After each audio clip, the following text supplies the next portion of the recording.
जय गुरु जी। Uncle please let me no.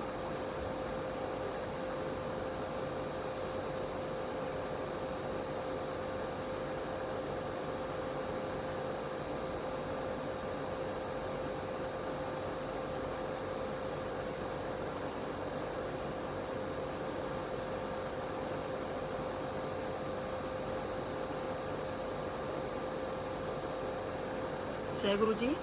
गुरु जी को प्रणाम, गुरु जी की संगत को प्रणाम,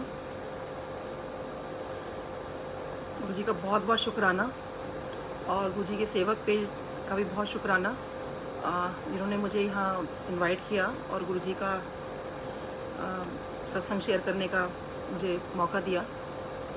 पहले तो मैं बोलना चाहूँगी कि जितने भी प्लेटफॉर्म हैं, सोनिया आंटी का है, आपका है और भी कई हैं, रीडिंग ऑफ शिव पुराण है, तो ये बहुत अच्छा काम कर रहे हैं क्योंकि इस पीरियड में, लॉकडाउन पीरियड में आई थिंक ये बहुत अच्छी मुहिम छिड़ी हुई है कि एटलीस्ट लोग बहुत पुरानी पुरानी संगत के सत्संग सुन पा रहे हैं और मुझे भी सुनने का मौका मिल रहा है जूम के थ्रू और काफ़ी चीज़ों के थ्रू कि बहुत पुरानी संगत है जिनको शायद कभी किसी ने सुना भी नहीं होगा और देखा भी नहीं होगा, but now they are coming forward and they are sharing their सत्संग।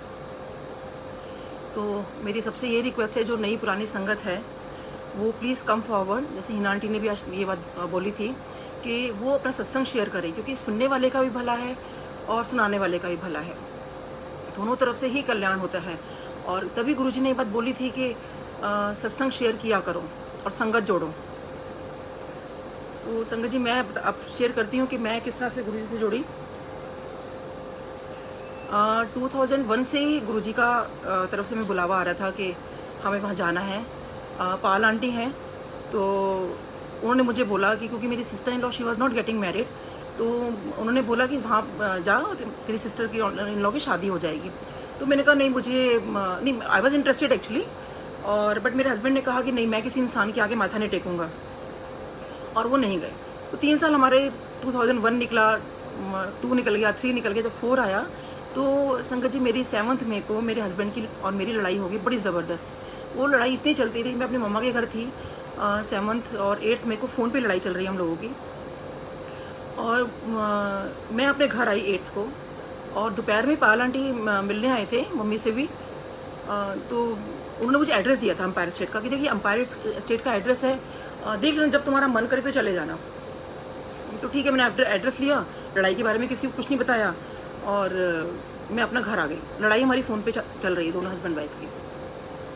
जब मैं घर आई और मुझे बहुत बुरा लग रहा था, मैंने कहा मेरी कोई गलती नहीं है और अननेसेसरी मेरे हस्बैंड क्यों लड़ रहे हैं मेरे से, मतलब मेरा तो मेरी गलती हो कुछ हो, मैं तो इनके परिवार का, इनका हर चीज़ का कितना ख्याल रखती हूँ, सब कुछ करती हूँ, उसके बावजूद भी ऐसा क्यों। तो एनीवे जब मैं घर पहुँची तो मैंने मन में ठान लिया कि मेरे को उनके साथ नहीं रहना। अब जब नहीं रहना तो फिर मैं कहाँ जाऊँ। तो उस दिन मदर्स डे था, तो मेरे को यहाँ पे खान मार्केट में मैकडोनल्ड्स था, तो मैंने बच्चों को बोला, मैं कहा चलो तुम्हें ऐसे करती हूँ, मैकडोनल्ड लेके चलती हूँ। तो मुझे था घर से निकलूँ मैं कैसे भी करके, और मैं घर से निकल गई और मैंने सोचा कि मैं अब घर वापस नहीं जाऊँगी, लेकिन मैं जाऊँ कहाँ। तो मैं जब पर्स में मैंने हाथ डाला है तो एम्पायर स्टेट का एड्रेस मेरे हाथ में आया, तो मुझे ऐसे लगा कि बड़ा वो पाल आंटी बड़ा कहती हैं वो गुरुजी बड़े भगवान है, भगवान है, आज मैं भगवान के दर पे ही जाती हूँ। तो मैं कहा चलो आज भगवान के दर पे ही जाया जाए। मैंने वहाँ से खान मार्केट से संगत जी बसेस पकड़ी। मैंने बसेस का मुझे कोई आइडिया नहीं था, कुछ नहीं था उस टाइम, सब चीज़ें भी नहीं होती थी, ओला उबर वगैरह भी। और मैंने बसेस पकड़ते पकड़ते कंडक्टर से पूछते पूछते I just reach the Empire State, वहाँ सुल्तानपुर पहुँच गई मैं। तो जब मैं वहाँ पहुँची तो ऑब्वियसली हस्बैंड के बहुत फ़ोन आ रहे थे और मैं फ़ोन नहीं उठा रही थी। तो एनीवे जब मैं अंदर वहाँ पहुँची तो तब गुरुजी 10-15 लोग थे, बहुत ज़्यादा लोग नहीं थे। तो मैं अंदर गई तो गुरुजी भी अपने सिंहासन पे नहीं बैठे हुए थे, खाली खाली था सारा। तो मैं जैसे अंदर बैठी तो अंदर गई तो देखा गुरुजी का स्वरूप लगा हुआ था किचन के पास। तो उनको मैं ऐसे माथा टेका गुरुजी को दूर से ऐसे, और एकदम से मुझे ऐसे लगा जैसे किसी ने कहा हो कि अकेली क्यों आई है। तो मैंने इधर उधर देखा भी किसने मुझे बोला, मुझे फिर समझ नहीं आया। आप संगत जी मानिए विदिन 5 मिनट्स मुझे, मतलब मेरे को गुरुजी ने वहाँ मैं बैठ नहीं पा रही थी, मेरे को मैं बहुत बेचैन हो गई। तो मेरे को ऐसी कैसे आवाज़ आ रही है कि अकेले क्यों आई है। फिर मुझे लगा मासी जी कई बार बोलती हैं कि गुरुजी ना टेलीपैथिकली बातें करते हैं, तो मैंने कहा शायद मे भी वो टेलीपैथिकली मुझे बोल रहे होंगे कि भाई अकेले क्यों आई है। तो संगत जी फिर मुझे लगा, मैं कहा चलो मैं अपने हस्बैंड को फ़ोन कर देती हूँ। और रात के 8 बज चुके थे और मैं अपने हस्बैंड को फ़ोन किया। उन्होंने इतना ही मेरे से पूछा, भाई एड्रेस बता। मैंने एड्रेस बताया और हम लोग फिर अंदर आके बैठ गए। तब तक गुरुजी अपने सिंहासन में विराजमान हो चुके थे। तो मैं वहाँ पे आके अपना बैठ गई। शब्द वाणी चल रही थी, ठीक है, सुन रहे हैं। तो अब गुरुजी का रूप देखे तो क्या मैं बहुत मोहित हो गई गुरुजी के ऊपर कि मैंने कहा गुरुजी वाह, मतलब क्या ऑरा है आपका। तो जब हम लोग मैं बैठी हुई थी तो ऑब्वियसली हस्बैंड आए, थोड़ी देर में आए। तो जैसे हम बाइक स्कूटर अंदर आओ तो मैं गुरुजी के कमरे के सामने बैठी थी और एकदम से मेरे हस्बैंड ने मेरे को देखा और एकदम से इतनी संगत बैठी है और एकदम से गुस्से में कहते हैं चल उठ यहाँ से। तो मैंने उनको इशारा किया कि गुरुजी बैठे हुए हैं, आप बैठ जाओ अभी। तो बहुत गुस्से में थे वो। तो कहते हैं, मैंने कहा, कहते हैं उठ यहाँ से। और मैं ना मन में कह रही हूँ कि इनकी चाय कमज़ोरी है, गुरुजी किस तरह चाय आ जाए। मतलब आई जस्ट प्रेड, मतलब शायद गुरुजी से बोला नहीं बोला, आई जस्ट प्रेड। गुरुजी को देख रही हूँ कि क्या कर रहे हैं। और कोई गुरुजी ने अगर देखा भी किसने भेजा है तो पाल आंटी की अननेसेसरी इतनी मतलब इंसल्ट हो जाएगी, भाई कैसे बंदे को भेजा है, मतलब यहाँ के संगत के बीच में इस तरह से इतनी ज़ोर से कोई बोलता है। तो मैंने कहा बस चाय आ जाए, क्योंकि चाय प्रसाद तो हम तब ऐसा बोलते नहीं थे। तो संगत जी हमारी उसी वक्त ही चाय आ गई। तो चाय आई तो चाय क्योंकि मेरे हस्बैंड की बहुत कमज़ोरी रही है, तो चाय देखते के साथ ही वो वहाँ बैठ गए। जब वो बैठे वहाँ पर तो अब ये गुरुजी को देख रहे हैं, गुरुजी इनको देख रहे हैं और एक दूसरे को दोनों एकटक देखे जा रहे थे। मतलब देख भी नहीं रहे थे, कहना पड़ेगा, मतलब कि घूर रहे थे एक दूसरे को। और मैं उनको कोहनियाँ मार रही थी कि गुरुजी को ऐसे मत देखो, मतलब इतनी संगत बैठी हुई है और मतलब एकदम गुरुजी ने उठा लिया, बोल दिया कि भाई कितना गलत लगता है ऐसे किसी को घूरना। बट हस्बैंड तो बहुत गुस्से में थे। तो अब क्योंकि he is just being a forensic expert, तो आपको पता है फॉरेंसिक के लोग तो बाल में से भी खाल निकाले वाले लोगों में से होते, तो वो तो बिल्कुल बिलीव ही नहीं करते। तो उनको लगता था कि हम लोग इतने मंदिर गुरुद्वारे सब जाते हैं तो शादी होनी होगी, भगवान ने चाहा तो हो जाएगी, मुझे माथा नहीं टेकना। बट एनीवे जब क्योंकि बीवी बच्चों को लेना था तो उनको आना पड़ा। तो आप संगत जी, आप जैसे अभी गुरुजी को ऐसे एक दूसरे को देख रहे थे तो तभी कोई संगत आई और उन्होंने माथा टेका गुरुजी को। तो अब गुरुजी और इनके बीच में का जो ध्यान था वो बटा थोड़ा सा। तो अब मेरे हस्बैंड ने ये चीज़ मुझे बाद में बताई। उस टाइम वो क्या देखते हैं संगत जी कि जैसे मैं जब वो चाय पीते पीते जैसे संगत बीच में आई तो गुरुजी और उनका ध्यान जब थोड़ा वो हुआ तो मेरे हस्बैंड ने थोड़ा सा ऐसे, जैसे हम लोग चाय पीते पीते ऐसे आँख क्लोज कर लेते हैं, इस तरह से होता है। तो हस्बैंड ने इस तरह से आइज़ क्लोज की। तो वो क्या देखते हैं वहाँ पर कि वहाँ कोई अंपायर स्टेट नहीं है, कोई कुछ नहीं है, कोई संगत नहीं बैठी, कुछ नहीं बैठा हुआ वहाँ पे। वहाँ सिर्फ गुरुजी विराजमान है। और गुरुजी भी कहाँ बैठे हुए कि जो ये पूरा सारा एम्पायर स्टेट है, जो भी मेरे हस्बैंड ने देखा वो ये पूरा यूनिवर्स में कन्वर्ट हो गया। गुरुजी he is a supreme of this universe और वो इस यूनिवर्स के ऊपर बैठे हुए हैं। और जितनी भी गैलेक्सीज हैं, जितनी आप आकाश गंगा, जितना भी हम लगा सकते हो यूनिवर्स का, वो गुरुजी के चारों तरफ ऐसे ऐसे घूम रही हैं। अब सोचिए मेरे हस्बैंड जिनको ना तो कभी ड्रीम आते हैं और ना कभी ऐसे विजन आते हैं, ना कुछ होता है, वहाँ बैठ के गुरुजी ने जो उनको दिखाया अपना रूप डे 1, तो शायद वो उससे पहले जो एक दूसरे को देख रहे थे, शायद वो गुरुजी को, शायद वो, आज मेरे हस्बैंड कहते हैं नीलम, शायद वो दिव्य दृष्टि मुझे दी थी कि गुरुजी का मैं वो रूप देख सका। और गुरुजी इस यूनिवर्स के ऊपर बैठे हुए हैं। तो मेरे हस्बैंड यही कहते हैं कि Neelam he is the supreme of this universe. खैर उस टाइम उन्होंने मुझे कुछ नहीं बताया, उस टाइम वो चुपचाप उन्होंने ये चीज़ देखी और बैठ गए। तो मैंने जब देखा कि थोड़ा शांत हो गए हैं तो मैंने इनको धीरे से कहा, मैंने कहा अभी ना लंगर भी करना होता है। तो वो मान गए। तो अब क्योंकि गुरुजी तो उनको अपना बना चुके थे, मुझे तो पता नहीं था इस बात में, तो हम लोगों ने लंगर भी किया। जब लंगर करने लगे तो मैंने इनको धीरे से कहा, मैंने कहा देखो गुरुजी के है ना माथा दोबारा टेकना होता है, आज्ञा लेनी होती है, तो माथा टेक के चलेंगे। अब इतना देखने के बाद भी थोड़ा सा कहीं वो शायद उनके मन में था, ईगो कह लो या वट एवर, जो भी, आई डोंट नो, इनके दिमाग में जो भी था, ये कहते नहीं मैं फटाफट बाहर आ जाओ बस आज्ञा लेके। तो मैं बेटे के साथ अपना आज्ञा लेने चली गई। डॉटर मेरी छोटी थी क्योंकि बेटा मेरा 9+ था, बेटी 4+ थी। तो डैडी को देखते ही वो डैडी के पास चली गई। तो दोनों ही लोग बाहर चले गए और मैं माथा टेकने गुरुजी के पास गई। जब मेरी टर्न आई गुरुजी के पास तो मैंने माथा टेका। तो मैं तब से यही सोचते जा रही थी कि मैं आज गुरुजी से ज़रूर पूछूंगी, गुरुजी मेरी लड़ाई क्यों हुई थी, मेरी तो कोई गलती नहीं थी और मैं आज ज़रूर पूछना है मैंने गुरुजी से। जैसे ही संगत जी मैंने माथा टेका तो मुझे लगा कि हस्बैंड वाइफ की लड़ाई तो होती रहती है, कोई बात नहीं। मैंने एकदम से कहा गुरुजी कहते हैं हाँ और 10। मैंने कहा गुरुजी वो ना सिस्टर इन लॉ की शादी नहीं हो रही, शादी करा दो। मैं अपनी लड़ाई के बारे में नहीं बोला मैंने गुरुजी को। तो गुरुजी कहते हैं मैंने ना बहुत सारी संगत जी रिंग्स पहनी हुई थी, मेरे को एस्ट्रोलॉजर ने, पंडितों ने पहना रखी थी, सिस्टर इन लॉ को भी बनाई हुई थी, क्योंकि ये था कि शादी नहीं हो रही तो आप ये सब पहनो, ये सब ठीक हो जाएगा आपका। तो पहले तो गुरुजी ने मुझे फर्स्ट चीज़ बोली कि तो पहले रिंग उतार कर आना और फिर अगले हफ्ते इसको लेकर आना। मैं कहा ठीक है गुरुजी। तो मैं उठने लगी, मैं कहा ठीक है। तो गुरुजी को मैंने बोल ही दिया, मतलब शादी की बात हो गई है। जैसे मैं उठने लगी तो गुरुजी तुमसे कहते हैं तो होर दस तेनों की चाहिए। मैंने कहा गुरुजी बस आप उसकी शादी करा दो। तो कहते हैं हाँ हाँ ठीक है। तो नहीं तो होर दस तेनों की चाहिए। मुझे समझ नहीं आया, मैंने कहा क्या बोलूँ मैं गुरुजी से। फिर गुरुजी कहते अच्छा की नाम तेरा? मैंने कहा गुरुजी डॉक्टर नीलम। अच्छा की कर दी? मैंने कहा गुरुजी डेंटल सर्जन हो। अच्छा हस्बैंड की कर दा? तो मतलब गुरुजी ने बच्चों के बारे में, हस्बैंड के बारे में, कहाँ क्लिनिक है, कहाँ काम करते हो, कहाँ रहते हो, गुरुजी ने सारा जैसे पूछते करते हैं सब गुरुजी ने मेरे से पूछा। तो मुझे लगा may be it's a routine कि शायद गुरुजी सबसे पूछते होंगे, मेरे से भी पूछा। तो ठीक है, मेरा गुरुजी पूछते गए, जो जो पूछते गए मैं बताती रही। तो काफ़ी देर गुरुजी मेरी बातें होती रही। तो उसके बाद एकदम से मेरे को कहते हैं अच्छा तो होर दस की चाहिए। मैंने कहा गुरुजी बस मतलब बस, और मेरे को कुछ समझ ही नहीं आ रहा था। मैंने कहा फिर गुरुजी ने फिर मेरे से पूछा तो होर दस की चाहिए। मैंने कहा क्योंकि बेटा मेरे साथ में था, तो मैंने कहा गुरुजी मेरा बेटा है, इसको ब्लेस कर दो आप। तो गुरुजी कहते हैं ये तो होर दस की चाहिए। मुझे समझ नहीं, मैंने कहा गुरुजी बाहर बेटी है उसको ब्लेस कर दो। नहीं तो होर दस की चाहिए। मैंने कहा गुरुजी बाहर हस्बैंड है उनको ब्लेस कर दो। नहीं तो होर दस की चाहिए। मैंने कहा गुरुजी मुझे ब्लेस कर दो। तो सोचिए संगत जी, मेरे को गुरुजी पूछे जा रहे हैं, पर रब मेरे से पूछ रहे हैं बता तेरे को क्या चाहिए। पर संगत जी मुझे सिर्फ ब्लेसिंग्स के अलावा मुझे उस टाइम कुछ भी दिमाग में नहीं आया। लेकिन मुझे आज लगता है कि शायद मैंने गुरुजी को ही मांग लिया होता, उनकी वो भक्ति मांग ली होती, गुरुजी को खुद मांग लिया होता। तो कई बार मैं गुरुजी से बहुत रोती हूँ कि गुरुजी अगर आपको मैंने मांग लिया होता ना तो आप कहीं जा नहीं सकते थे। तो खैर एनीवे वो रब ने भी वो पर्दा डाला। तो उसके बाद एकदम से मुझे कहते हैं अच्छा ऐदस तेनू BDS की फुल फॉर्म आंदी है? मैंने कहा हाँ जी गुरुजी। की होंगी है? मैंने कहा गुरुजी बैचलर ऑफ डेंटल सर्जरी। कहते हैं ऐ नहीं होंगी। मैं कहा नहीं गुरुजी यही होती है। तो गुरुजी कहते हैं ऐ नहीं होंगी। मैं अब सोचने लगी कि मेरे को इतने साल हो गए क्योंकि मैं भूल तो नहीं गई। तो मैंने कहा नहीं गुरुजी BDS की फुल फॉर्म तो यही होती है।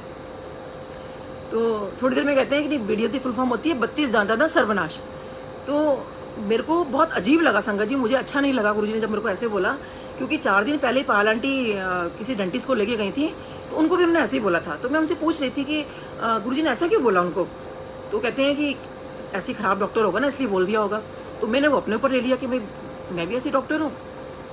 तो लेकिन बाद में मुझे पता चला कि गुरुजी ने जो ये फुल फॉर्म बनाते थे गुरुजी, जैसे कि ISC उन्होंने बना रखी थी आई एम सॉरी, CPWD वालों की बना रखी थी चिट्टी पेंट वाले डाकू।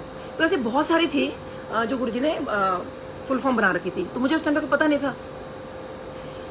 तो एनीवे मैं गुरुजी से कह रही हूँ नहीं गुरुजी इसकी फुल फॉर्म ये नहीं होती, क्योंकि मुझे तो फुल फॉर्म ठीक करानी थी। कि मुझे बुरा लगा कि गुरुजी आपने ऐसे बोला, बट आज मुझे लगता है मैं बहुत अच्छा लगता है मुझे, चलो गुरुजी ने मुझसे इस बहाने कुछ बात की और इतना मेरे को सब कुछ बोला। तो फिर मेरे को थोड़ी देर पे फिर कहते हैं तो होर दस तेनू की चाहिए। मैंने कहा गुरुजी बस, क्योंकि मेरे से बस गुरुजी बार बार यही बोलते रहे तो होर दस तेनू की चाहिए, तो होर दस तेनू की चाहिए। बस मुझे ब्लेसिंग्स के अलावा संगत जी मैंने और कुछ गुरुजी से मैं मांग ही नहीं पाई, ना मुझे समझ आया कि मैं क्या मांगूँ। तो खैर एनीवे बस मुझे बार बार ये लग रहा था, मैंने कहा गुरुजी मेरे से बार बार पूछ रहे हैं लेकिन लड़ाई के बारे में कुछ नहीं कह रहे। एनीवे तो एकदम से ना फिर अब जब भी मैं जाती थी गुरुजी के माथा टेकती थी तो गुरुजी हमेशा मुझे बोलते थे कि ये 32 दांता सर्वनाश, तो मुझे अच्छा नहीं लगता था। और खैर एनीवे जो मैं डे 1 का पहले पूरा कर दूं, तो जैसे ही मेरे को गुरुजी ने कहा तो बड़ी देर बाद मेरे को गुरुजी बातें करते रहे। इनफैक्ट मुझे याद है कि मैं राइट हैंड साइड पे गुरुजी बैठ भी गई थी और काफ़ी लंबी लाइन भी हो गई थी और गुरुजी मेरे से बात किए जा रहे थे। तो मेरे को उठने नहीं दे, जैसे मैं उठने लगती तो होर दस की चाहिए। मेरे को आज भी जब रिकॉल होता है इतना अच्छा मोमेंट लगता है। तो फिर बहुत देर के बाद मुझे कहते हैं कि अच्छा तू ऐदस तू लव मैरिज कितनी है? मैंने कहा हाँ जी गुरुजी। कहते अब तू जा। और मैं उठी संगत जी, तो मतलब मुझे गुरुजी ने कुछ नहीं कहा, बस वो मेरे को वादे कसमें याद दिला दिए कि तुमने तो कहा था कि तुम कभी लड़ोगे नहीं और तुम्हारा ये हाल है लव मैरिज करने वालों का।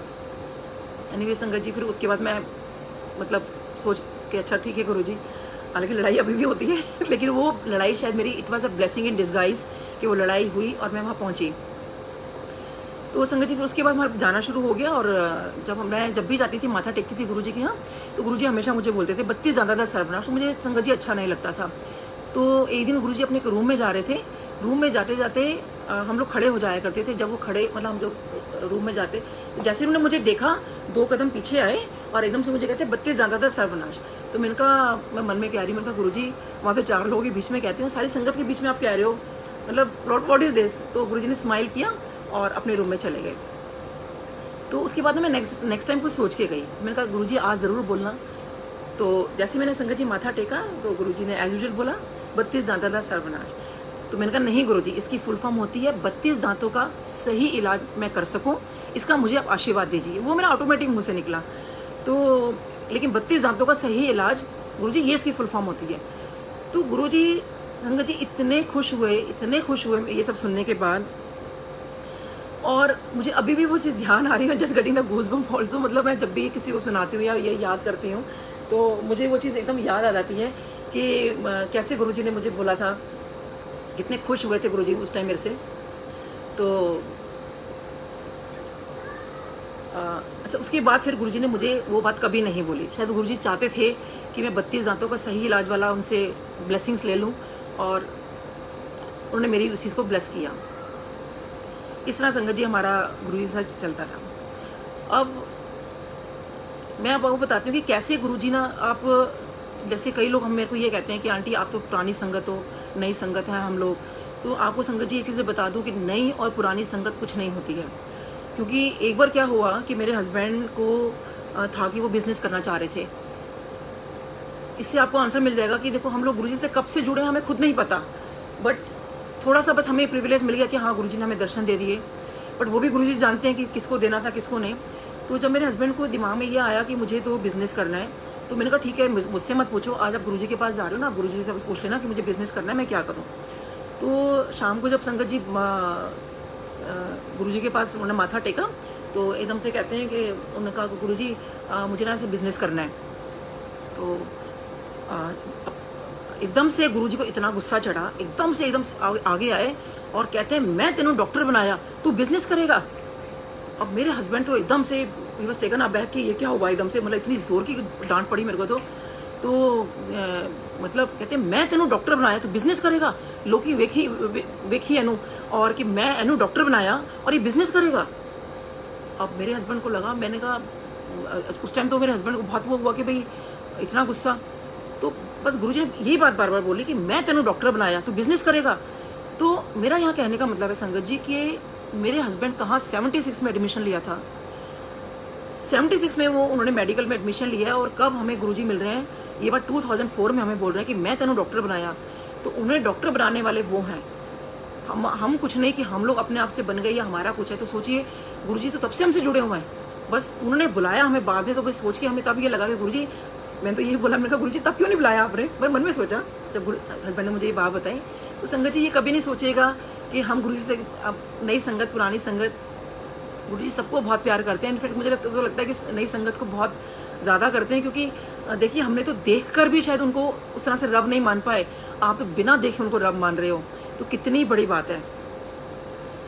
तो संगत जी इसीलिए हमारा कभी भी आप ये मत सोचिएगा, जैसे एक आंटी है, उनको गुरुजी थानेदारनी आंटी बुलाते थे, जैसे उनको कहा कि तू तो मुझसे 3 जन्मों से जुड़ी हुई है।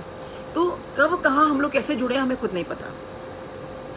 संगत जी अब देखो गुरुजी बहुत कृपा करते हैं, गुरुजी की बहुत ब्लेसिंग्स, और मुझ पे नहीं, आई थिंक सब पे ही ब्लेसिंग्स हैं। और हर पल गुरुजी हमारी सुनते हैं, हर पल, और हमें हमारा बहुत ध्यान भी रखते हैं। अब संगत जी मैं आपको बताती हूँ, मेरी डॉटर का एडमिशन, उसने जब नीट एग्ज़ाम क्लियर किया, पहले तो हमें ये डर लग रहा था कि उसका नीट क्लियर होगा कि नहीं होगा। तो उसका जब नीट का रिजल्ट आया, उसका था कि उसका एग्ज़ाम क्लियर हो गया। तो हम लोग ऑब्वियसली बड़े खुश हुए। तो फॉर्म वगैरह भरे गए, सब कुछ हम फॉर्म भर रहे थे। तो उसका बहुत मन था कि उसको मानव रचना के अंदर एडमिशन मिले। उसका जो भी था, किसी बच्चे का जैसे हो जाता है ना, मन होता है कि मेरे को फलाने उसमें लगे, उसको गवर्नमेंट में बिल्कुल जाने का मन था। उसने कहा मम्मी मुझे मानव रचना पता नहीं क्यों बहुत, तो मैंने कहा बेटा ऐसे थोड़ी, मानव रचना भी प्राइवेट में उसमें रैंकिंग फिर और अच्छी लेकर आनी थी, चाहिए थी फिर। तो खैर हम लोगों ने अपना फॉर्म भरा, जो भी था सब कुछ हुआ। तो वहाँ हमें उसके लिए आ गया, क्या बोलते हैं, मतलब हमें वहाँ पे रोहतक में हमें जाना पड़ा। तो अब संगत जी हम लोग सुबह से लेके रात तक हम लोग वहीं बैठे हुए हैं। तो वहाँ पर इंटरव्यू होते हैं, जो भी उनका प्रोसेस रहता है, तो वो कुछ लोगों को बुलाते हैं, और ये प्रोसेस चलता है, फिर उसमें से जो भी सॉर्ट आउट होता है मार्क्स वाइज जो भी था। तो हम लोग संगत जी सुबह से बैठे थे, तो सुबह से वहाँ तो खाने पीने का अरेंजमेंट किया था, लेकिन रात को वहाँ अरेंजमेंट कुछ भी नहीं था और नंबर किसी भी वक्त आ सकता था। हम बैठे हुए भूखे प्यासे बैठे हुए हैं और मेरी डॉक्टर कह रही मम्मी मुझे बहुत भूख लग रही है। मैंने कहा बेटा अगर हम कहीं खाने निकले यहाँ पे, ये ना पीछे से अगर बुला लिया और अगर जरा सा भी मिस कर दिया तो हम लोग इस चीज़ को वो नहीं ले सकते। तो आई थिंक समहाउ जब हम लोग वहाँ पे आ रहे थे तो उसने ना मैकडोनल्ड का कुछ बोर्ड देखा था, तो कहती मम्मी मेरा ना इतना मन कर रहा है कि मैं मैकडोनल्ड में ना या तो आप और डैडी चले जाओ। मैंने कहा अगर उन्होंने पेरेंट्स को अंदर बुला लिया फिर क्या करेंगे, क्योंकि हम तो बिल्कुल रिस्क नहीं ले सकते ना कि भाई नंबर आपका मतलब मुश्किल से तो हम लोग यहाँ पर आए, मतलब अपने घर से बाहर है तो बड़ा मुश्किल होता है। तो और हमें इतना आइडिया भी नहीं था, हमें लगता था हम शाम को घर आ जाएंगे। सोचिए मेरे हस्बैंड को मदुरई से फ़ोन आता है उनके किसी फ्रेंड का, तो फ्रेंड का फ़ोन आया तो उन्होंने बोला कि और कहाँ पर, उन्होंने कहा सर मैं यहाँ पे ऐसे रोहतक में हूँ, मेरी डॉटर का एडमिशन के लिए मैं आया हूँ, तो ऐसे ऐसे हैं। कहते हैं अरे आप लोगों ने कुछ खाया पिया कि नहीं। सोची कहाँ, हम लोग बस गुरुजी से कह रही हूँ गुरुजी अपने बच्चे को मैं कैसे खाना खिलाऊँ, कुछ है तो कैसे, तो गुरुजी इन बातों को ध्यान रखते हैं। कहते हैं आपने कुछ खाया कि नहीं, तो उन्होंने कहा नहीं अब तो खाने का यहाँ पे कैसे होगा क्योंकि हम लोग यहाँ से निकल नहीं सकते। तो कहते हैं अरे आप डॉक्टर साहब क्यों चिंता करते हो, मेरा वहाँ फ्रेंड है, मैं इसको भी फ़ोन करता हूँ, देखो वो अभी आपके पास आता है। तो सोचिए वहाँ जो DPS स्कूल है उसके जो ओनर हैं वो उनके फ्रेंड, वो रात को ही हमारे पास आए, जैसे उन्होंने फ़ोन किया कहती जी मेरे फ्रेंड ऐसे ऐसे बैठे, उनकी फैमिली भूखी बैठी हुई है और पता नहीं उनका नंबर कब आएगा और वो वहाँ से निकल नहीं सकते। तो वो कहते हैं कि अरे डॉक्टर साहब ऐसे मुझे पहले बता देते हैं। वो स्पेशली सोचिए DPS के ऑनर हैं, सो डाउन टू अर्थ, वो हमारे पास कहते हैं जी आपका मैं अंदर में फ़ोन कर देता हूँ, सारी जान पहचान मेरी है, नाम आएगा बाकायदा फ़ोन आ जाएगा, आप चलो पास में मैकडोनल्ड है, मैं वहाँ से आपको बिटिया को खिला देता हूँ। अब सोचिए कि कहाँ वो मैकडोनल्ड का सोच रही है और कहाँ फिर वो हमें वो लेके गए, पूरा जूस वगैरह पिलाया, सब कुछ किया और उसके बाद मैकडोनल्ड से इतना सारा हमें पैक करके दे दिया कि ये अभी भी खा लो और रात को भी अगर आपको भूख लगती है तो भी आप खा लेना। मॉर्निंग तक का उन्होंने हमें इंतज़ाम कर दिया। तो हमें कोई, तो सोचिए कैसे गुरुजी ने वो चीज़ की। अब संगत जी जब सुबह मॉर्निंग में उसके एडमिशन का चक्कर था तो एक चीज़ ये थी कि जो उससे ज़्यादा मार्क्स वाले लोग थे, अब आइडली तो देखो जो बच्चा ज़्यादा मेहनत करेगा उसी को मिलना भी चाहिए, लेकिन वहाँ कुछ ऐसा ऑप्शन था कि जो बच्चों ने बाद में नंबर मतलब फॉर्म भरा था कि अब उनके बाद में लिस्ट आएगी और पहले वालों का पहले आ जाएगा। तो अचानक से ये रूल उसी वक्त बना या वटएवर जो भी था, गुरुजी की मर्जी या कुछ भी था कि मेरी डॉटर का नंबर उसमें आ गया and she has been admitted to the, जो उसका एडमिशन हुआ मानव रचना के अंदर उसका एडमिशन हो गया। तो कैसे संगत जी गुरुजी आपका पल पल सुनते हैं, पल पल आपके अंग संग रहते हैं कि कहाँ हमारे खाने पीने का अरेंजमेंट हो गया, फिर वो मॉर्निंग में भी आ गए। सोचिए कि अपने उनके घर से काफ़ी चीज़ें बनकर आ गई, उनका एक रेस्टोरेंट था उनके नोन, वहाँ उन्होंने हमें भेज दिया कि इनको दिक्कत नहीं होनी चाहिए और वहाँ अंदर फ़ोन कर दिया गया कि भाई कोई अगर इनका नंबर आता है तो हमें बता दीजिए। तो इसे संगत जी मेरी डॉटर का एडमिशन हुआ और हमें गुरुजी ने कहीं कोई दिक्कत नहीं होने दी। ऐसे ही संगत जी जब मेरे हस्बैंड का जब हम लोग जाया करते थे तो गुरुजी जब भी मेरे हस्बैंड माथा टेकते थे ना तो गुरुजी ने एक बात कहते थे, तो बंदे ना पाड़ा कर। बंदे पाड़ना मतलब होता है कि क्योंकि फोरेंसिक बंदे तो पोस्टमार्टम के डॉक्टर हैं, तो जब पोस्टमार्टम के डॉक्टर हैं तो गुरुजी मना करते थे कि तू बंदे ना पाड़ा कर, तू मतलब पोस्टमार्टम मत किया कर। अब इनको लगता था कि गुरुजी मेरा तो काम ही यही है, मैं तो मतलब पोस्टमार्टम तो करूँगा ही ना। तो गुरुजी कहते ना तू बंदे ना पाड़ा कर। और फिर जब भी जाना हमेशा आज कितने बंदे पाड़े, तो कहते हैं जितने भी उन्होंने काम किया तो गुरुजी को बता देते थे कि गुरुजी ऐसे ऐसे हैं। तो गुरुजी तू बंदे ना पाड़ा कर। तो अभी मेरे को कहते हैं कि नीलम मैं बता, मैं अगर मैं अपना काम नहीं करूँगा तो कैसे करूँगा, मतलब गुरुजी मतलब। तो खैरानी भी सोची संगत जी कुछ ऐसा हुआ कि हस्बैंड जो है एडमिनिस्ट्रेशन के अंदर आ गए, हॉस्पिटल के एडमिनिस्ट्रेशन के अंदर आ गए कि today he is a additional medical superintendent of the Safdarjung hospital. वो भी गुरुजी ने सफदरजंग हॉस्पिटल को कितना ब्लेस किया। तो वहाँ उनकी प्रमोशन हो गई मेरे हस्बैंड की। उस टाइम नहीं, बाद में हुई। उस टाइम फिर जब गुरुजी ने उनको उस चीज़ से निकाल के एडमिनिस्ट्रेशन में डाल दिया। सोचिए कि इस एज में आके मेरे हस्बैंड ने MBA डिसास्टर किया, पहले डिप्लोमा किया, फिर उन्होंने MBA किया इन डिसास्टर। और इसका करने के बाद उनको इंद्रप्रस्थ IP यूनिवर्सिटी के अंदर एज अ फैकल्टी गेस्ट वो MBA स्टूडेंट्स को पढ़ाने जाने लगे। और जगह जगह हमारे गवर्नमेंट ऑफिशियल्स, जहाँ जैसे बम ब्लास्ट होता है या जहाँ कुछ ऐसी चीज़ें हो जाती हैं जहाँ पे जितना फोरेंसिक और प्लस डॉक्टर का काम है और प्लस ये जितना डिसास्टर वाला काम है, इनके he is a nodal officer of this South Delhi, he is a nodal officer of Tihar jail prisoners, जितने उनके अंडर में आते हैं। तो सोचिए संगत जी, कैसे गुरुजी ने उनको उस चीज़ से निकाल के, कैसे वो अपने एडमिनिस्ट्रेशन में डाल के, कैसे कैसे एक के बाद उनको प्रमोशन मिलती चली गई। अब सोचिए कि हालांकि कई लोग मुझे बोल रहे थे कि अरे आपके तो गुरुजी बहुत पावरफुल है, लेकिन सोचिए कि ये सब चीज़ें हुई गुरुजी ने के चोला छोड़ने के बाद।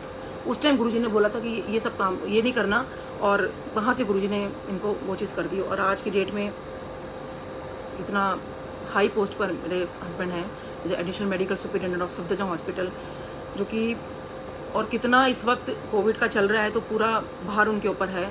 और भी डॉक्टर्स हैं जो उनके ऑब्वियसली साथ में है, सारी टीम मिलके पूरा काम कर रही है। और संगत जी डेली जा रहे हैं, छुट्टी वाले दिन भी वो घर नहीं बैठते हैं, कभी कभार ही घर पे होते हैं, संडे को भी उनको जाना पड़ता है। बट वो सब गुरुजी की कृपा है कि कैसे गुरुजी सबको ब्लेस कर रहे हैं और फैमिली को ब्लेस किया हुआ है। तो जी जो हमें, क्योंकि अब जैसे मैंने बताया कि अब भी लेक्चर देने के लिए हस्बैंड को कई बार बाहर भी जाना पड़ता था, उनकी अपनी कॉन्फ्रेंसेस भी होती थी, क्योंकि अपडेट रहने के लिए हमें कॉन्फ्रेंस भी अटेंड करनी पड़ती है। तो अब कॉन्फ्रेंस जब जाना शुरू हुए तो हस्बैंड ने कहा कि नीलम तुम भी चला करो मेरे साथ। तो अब क्योंकि जस्ट पेशेंट वगैरह देखने के चक्कर में, बच्चों के चक्कर में हम कभी जा ही नहीं पा रहे थे, बच्चे छोटे होते थे, कभी हम LTC पे नहीं गए, कभी कहीं घूमने नहीं जाते थे। अब बच्चे बड़े हो गए तो हस्बैंड ने कहा नीलम बहुत काम कर लिया, बहुत हो गया, अब चलो कोई नहीं, अब मेरे साथ चला करो कॉन्फ्रेंस में। तो इस तरह से हम लोगों ने बाहर जाना शुरू कर दिया कि वो हमारा गुरुजी ने घूमना फिरना भी कर दिया और प्लस वो कॉन्फ्रेंस अटेंड करनी शुरू कर दी। तो अब सोचिए संगत जी, हम लोग वहाँ कॉन्फ्रेंस में जाया करते थे, तो आप मानोगे संगत जी कि हम एक बार जैसे मैं बताती हूँ कि अभी हम लोग नेपाल गए। तो नेपाल जब गए तो मुझे जिस होटल में हमें ठहराया गया था, तो पता नहीं उस होटल को मैंने जब बाहर से देखा तो मुझे ना बहुत अच्छा नहीं लगा। तो मुझे लगा कि पता नहीं इसके रूम्स कैसे होंगे। हालांकि बहुत छोटी सी बात है, मतलब इसमें कोई किसी से मांगने वाली या ऐसा कोई भगवान से मांगने वाली कुछ बात नहीं है, बट कैसे गुरुजी आपकी चीज़ आप ना भी मांगो लेकिन आपको कैसे वो चीज़ कर देते हैं। और एक बार नहीं, ये गुरुजी ने बहुत बार हम लोगों के साथ किया। तो जब हम लोग वहाँ गए तो अंदर देखा तो उन्होंने कहा कि हमें एक रूम दिखाया गया, और संगत जी मुझे वो रूम बिल्कुल पसंद नहीं आया। तो मुझे लगा कि 7 डेज़ रहना है, मैं 7 डेज़ कैसे रहूँगी इस रूम के अंदर। तो मैंने कहा आपके पास रूम है? कहते हैं मैम एक्चुअली आप थोड़ा सा हो गए लेट, क्योंकि हमारे तो थोड़ा सा 2-3 घंटे हम लोग लेट हो गए थे, तो उस वजह से सारे अच्छे रूम्स सबने ले लिए थे। तो मैंने अपने हस्बैंड को बोला, मैंने कहा तो कोई और होटल बुक करो, क्योंकि कॉन्फ्रेंस वहीं पर थी। तो उन्होंने कहा कि नहीं आपको रहना तो यहीं पड़ेगा। तो उनको मैंने बोला अगर अच्छा कोई रूम है तो हम लोग डिफरेंस पे कर देंगे, बट मैं ना अच्छा आप रूम दे दो हमें। तो वो कहते हैं कि अब क्योंकि उनके पास तो पैसे आ रहे थे, उन्होंने कहा कि चलो ठीक है। तो उन्होंने कहा कि अब 2 रूम हैं और इसमें से एक रूम बहुत बेस्ट है, अगर वो आपको सूट करता है तो ठीक है, आप वो देख लो। संगत जी मैं उस रूम में गई, आप मानोगे किसी 5 स्टार में मैंने ऐसा रूम नहीं देखा। इतना बढ़िया वो रूम था, जो नॉर्मल रूम होते हैं उससे भी डबल, मतलब इतना तो काफ़ी बड़ा रूम था और बहुत ही खूबसूरत रूम, बहुत ही सुंदर। और मैं जब उसका दरवाज़ा खोल रही थी, मतलब जब उसका जो रूम नंबर था दैट वाज 707, तो गुरुजी ने कैसे बता दिया कि 7 नंबर आने से कि देखो मतलब ये मैं ही कराने वाला हूँ। और जब हम लोगों ने उसको रूम को छोड़ा था, हम लोग जब वापस आ रहे थे, तो ऑब्वियसली हमें जो डिफरेंस पे करना था हम लोगों ने बोला भी कितना हुआ। तो उन्होंने कहा नहीं चलो कोई बात नहीं, हम लोगों ने आपको कॉम्प्लीमेंट्री कर दिया। तो सोचिए कि कहाँ गुरुजी ने हमारा खर्चा भी नहीं होने दिया और कैसे वो इतने बढ़िया रूम में हमें रुकवा दिया। ऐसी संगत जी, ऐसे हम लोग जब बेंगलोर गए, ऐसी जब हम रेडिसन ब्लू में वहाँ रुके, तो हम जब जो रूम हमारा था तो हम लोगों ने कहा कि मेरी डॉक्टर का बहुत मन था कि मम्मी अगर यहाँ पे ना हमें जो एग्जीक्यूटिव क्लास वाला रूम होता है ना, अगर उसमें रुक जाए तो बेटा जितना हैसियत होती है ना उसके हिसाब से रहा करो, ज़्यादा ना वो मत करोगे। मैं अपने डॉक्टर को हमेशा ये कहती हूँ कि एक वो है ना कहावत, तेते पाँव पसारिए जेती लंबी सौर। तो जितना हमें मिल रहा है गवर्नमेंट के हिसाब से जो भी कुछ है आप उसी में ही आप रखिए, इससे ज़्यादा नहीं। तो अब बच्चे का मन है, उसने कहा कि मम्मी देख लो ना अगर बाई चांस हो जाए। मैंने कहा नहीं बेटा ऐसा नहीं होता। अब सोचिए ना तो हम गुरुजी को कुछ कह रहे हैं, ना हम किसी से कुछ मांग रहे हैं, ना कुछ बोल रहे हैं। वो रिसेप्शनिस्ट आती है, कहती है सर आपको थोड़ा सा वेट करना पड़ेगा, आपका जो रूम है ना वो आपका रूम रेडी नहीं है। तो हम लोग बहुत थके हुए थे, हमने कहा प्लीज़ हमें रूम में जाना है और हमें 1 घंटे के लिए कोई भी रूम दे दो। वो कहती है कि अभी तो रूम नहीं है। तो अब जो भी रीज़न उनका बना, अब वो कहते हैं कि आपस में वो बात करते हैं कि रूम तो अवेलेबल ही नहीं है, एक्चुअली उनको रूम दे कहाँ से, वो बाद में बताया उन्होंने। तो कहते हैं कि अच्छा जो रूम जो मेरी डॉटर मन में था उसके एग्जीक्यूटिव क्लास जो हाई रूम्स होते हैं, तो कहते हैं कि आप ऐसा करिए, आप उस रूम में चले जाइए, जैसे आपका रूम रेडी होगा हम आपको वो कर देंगे। तो सोचिए वो जो रूम, मतलब इतना बढ़िया रूम जैसे मेरी डॉटर चाहती थी या जो उसका मन में था। और तो फिर उन्होंने ये कहा कि कोई बात नहीं सर, ये भी आप हमारी तरफ से कॉम्प्लीमेंट्री है, आप रूम का रखिए। और उसमें भी शायद कुछ जोड़ ऐसी कुछ आ रहा था कि 7 नंबर आ रहा था, ये भी गुरुजी की कृपा। अब सोचिए हम लोग लंदन गए, इसका भी बहुत बड़ा बताती हूँ अभी कैसे आपका मेरा हुआ, रूम का बता देती हूँ पहले मैं। तो जब हम वहाँ रूम में गए तो सोचिए हिल्टन होटल में, वहाँ जो रूम था ऑब्वियसली वहाँ के तो रूम नॉर्मल रूम से बहुत अच्छे होते हैं लंदन के, तो अगर वैसे किसी होटल में आप रुक जाओ तो they are very neat and clean, the whole city is very neat and clean, और पूरा कंट्री बहुत नीट एंड क्लीन है। तो जब वहाँ हिल्टन होटल में हम लोग गए तो रूम तो बहुत अच्छा था, लेकिन मुझे चाहिए था थोड़ा टॉप फ्लोर का। तो मैंने ऐसे ही बोला हस्बैंड को, मैंने कहा एक बार आप पूछो कि टॉप फ्लोर वाला हमें मिल जाए। तो ये तो मतलब सेकंड फ्लोर पे ना तो उतना अच्छा व्यू नहीं आ रहा, जब बाहर लंदन में आए हैं तो पूरा व्यू तो देखें। तो कहा नीलम कि यहाँ इंडिया में फिर एक बार उन्होंने हमसे वो नहीं लिया, यहाँ पे वो हो सकता है डिफरेंस मांग ले, पता नहीं कितना मांग लेंगे, रूम चेंज मत करो, जो मिल गया चुपचाप रखो। मैं कहा चलो ठीक है छोड़ो कोई बात नहीं, जो रूम मिल गया वैसे भी बहुत बढ़िया रूम मिला हमें, ऐसी बात नहीं है। तो बस हमने फिर भी एक बार उसको मैंने बोल दिया था, मैंने कहा जस्ट इन केस अगर रूम चेंज हो सकता है तो। अब संगत जी उसके पता नहीं क्या मन में आया, जो भी था उसने हमारा रूम चेंज कर दिया और वो रूम हमें दिया गया। बाद में कहता है कि मैम आपको पता है इस रूम्स के अंदर जब कोई सेलिब्रिटीज़ वगैरह आते हैं ना तो इस रूम में रुकते हैं। तो सोचिए कि वो भी कैसा गुरुजी ने लंदन जैसी जगह में कहाँ हमें वो रूम दिलाया जो कि सेलिब्रिटीज़ यहाँ पर आके रुकते हैं, फंटेस्टिक रूम। तो ऐसी संगत जी बहुत, जैसलमेर में गए वहाँ ये चीज़ हमारे साथ हुई। मतलब आई थिंक मैं बहुत सारी जगह पे ये हुआ कि हमारा रूम शायद कोई इक्का दुक्का जगह होगी, ऐसे हम बीकानेर के पैलेस में रुके, वहाँ हमारा मतलब बेस्ट से बेस्ट हमें चीज़ मिली। तो अब संगत जी मैं बताती हूँ लंदन का जब हमारा ये हुआ तो मतलब हमेशा वो रूम हमें अपडेट हो गया था, ये मेरा मतलब था कि जब हम लोग लंदन जाने वाले थे तो एकदम से कोई वो नहीं था, प्लान था कि जाना है बट हाँ और कैसे मतलब कुछ वो चीज़ नहीं थी। तो हम लोग ना पूरी गए हुए थे, तो पूरी भी हम लोगों ने जाना नहीं था। और क्योंकि जब गुरुजी के पास जाना शुरू किया तो मैं तो सब कुछ भूल गई हूँ, लेकिन फिर भी मैं ये कहती हूँ संगत जी कि शायद मैं बचपन से भगवान की बहुत पूजा करती आई हूँ, बहुत पूजा पाठ किया मैंने। शायद कोई ऐसे भगवान नहीं हो कि जिनको मैंने नहीं माना, जिनका मैंने व्रत ना रखे हों, जिनकी मैंने चालीसा ना पढ़ी हो, जिनका मैंने सब कुछ ना किया हो। मैं और बचपन में जब मैं कहानियाँ मतलब महाभारत और रामायण पढ़ती थी ना तो मेरे मन में ना बहुत ज़्यादा आता था कि भगवान कृष्ण आपके तो गुरु हैं, श्री राम जी आपके तो गुरु, सबके गुरु होते हैं, मेरे कोई गुरु नहीं है। लेकिन आप तो पुराने ज़माने के हो ना, आपके तो गुरु होते थे, लेकिन अब इस ज़माने में गुरु कहाँ मिलेंगे। लेकिन अगर मेरे को गुरु मिलते तो सच में मैं बहुत भाग्यशाली मानूंगी अपने आप को, बट लेकिन कहाँ मिलेंगे। मेरी सच में संगत जी मेरे बचपन से मन में बहुत थी कि मुझे मेरे को गुरु जी मिले।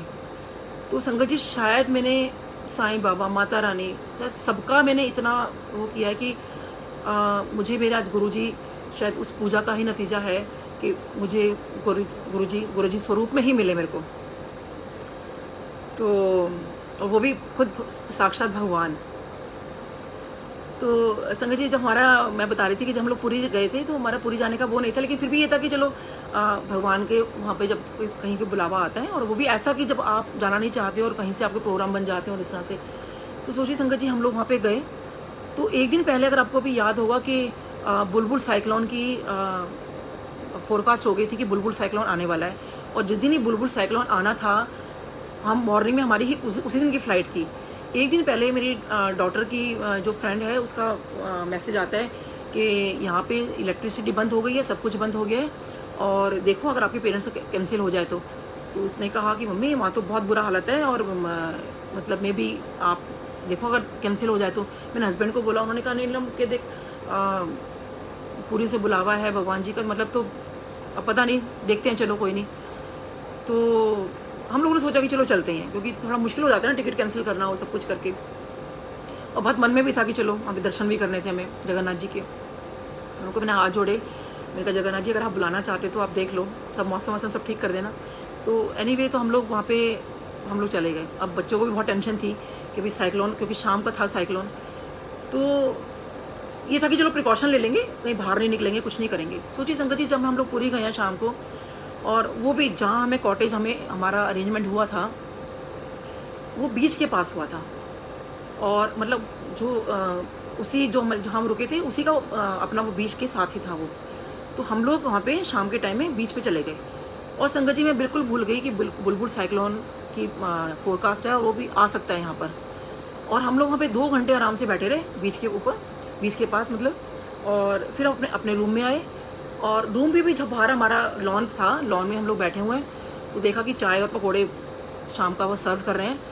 मैं अपना चाय और पकोड़े लेकर आ गई, हम लोग वहाँ पे अपना खाना पीना कर रहे हैं।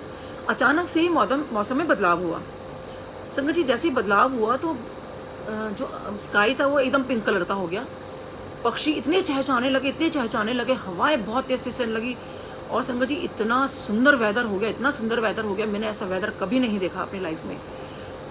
और मैं उसकी वीडियो बना रही हूँ, अपनी फोटोग्राफ खिंचवा रही हूँ, हम चाय पी रहे हैं, पकोड़े खा रहे हैं, और इसको कह रही हूँ, और मैं कह रही हूँ गुरुजी आपका बहुत शुक्राना, गुरुजी बहुत शुक्राना, आपने इतना सुंदर वेदर दिखाया, इतनी प्यारी चीज़ दिखाई है, मैं सोच भी नहीं सकती, गुरुजी आपका बहुत शुक्राना। संगत जी शायद मैं वो शुक्राना अदा कर रही थी, तभी कहते हैं कि भगवान का शुक्राना हमेशा अदा करना चाहिए। तो बहुत शुक्राना गुरुजी आपका। तो मैं वो शुक्राना करती रही कि गुरुजी आपने तो सच में मज़ा आ गया यहाँ पर आकर। और संगत जी मैं अपना जो भी हम लोगों ने एंजॉय किया, उसके बाद हम लोगों को था कि जगन्नाथ जी पुरी का था कि भी इस टाइम आप रेडी रहना और आपको फिर मंदिर के दर्शन होने हैं। तो सोचिए उस मौसम में फिर हम लोग मंदिर में दर्शन के लिए निकल गए। तो सोचिए वहाँ पर कुछ अब कैसे कई चीज़ें होती हैं कि कहाँ से कैसे लोग मिल जाते हैं कि वहाँ हमारा VIP ट्रीटमेंट हमें मिला। सोचिए वहाँ पर जहाँ पे इतनी भीड़ थी या जो भी था, हमें सबसे आगे जाकर मतलब इस तरह दर्शन हमारे अच्छे से, मतलब काफ़ी अच्छे दर्शन हुए हम लोगों को। तो अब संगत जी चलो ठीक है, हमने दर्शन किए, 3 दिन हम लोग वहाँ पे रहे। अब 3rd डे हमारा जो था, जब लोग हम वहाँ पे जो हमारे फैमिली फ्रेंड्स थे वहाँ पर, तो उन लोगों ने हमारे साथ डिनर के लिए आए वो। तो जब वो डिनर के लिए आए तो उनकी जो वाइफ थी मेरे को कहती हैं कि भाभी जी आपने परसों एक चीज़ नोटिस की थी यहाँ पर। तो मैंने कहा क्या चीज़? तो कहती है आपने देखा था उस दिन परसों यहाँ पे पिंक स्काई था। मैंने कहा हाँ, मैंने तो बहुत फोटोग्राफी खींची है, वीडियो भी बनाई है मैंने तो, और इतना सुंदर वेदर था, इतना सुंदर वेदर था। तो वो एकदम से चीज़ जस्ट स्माइल, कहती है आपको पता भी है कि क्या हुआ था उस दिन? मैंने कहा क्या?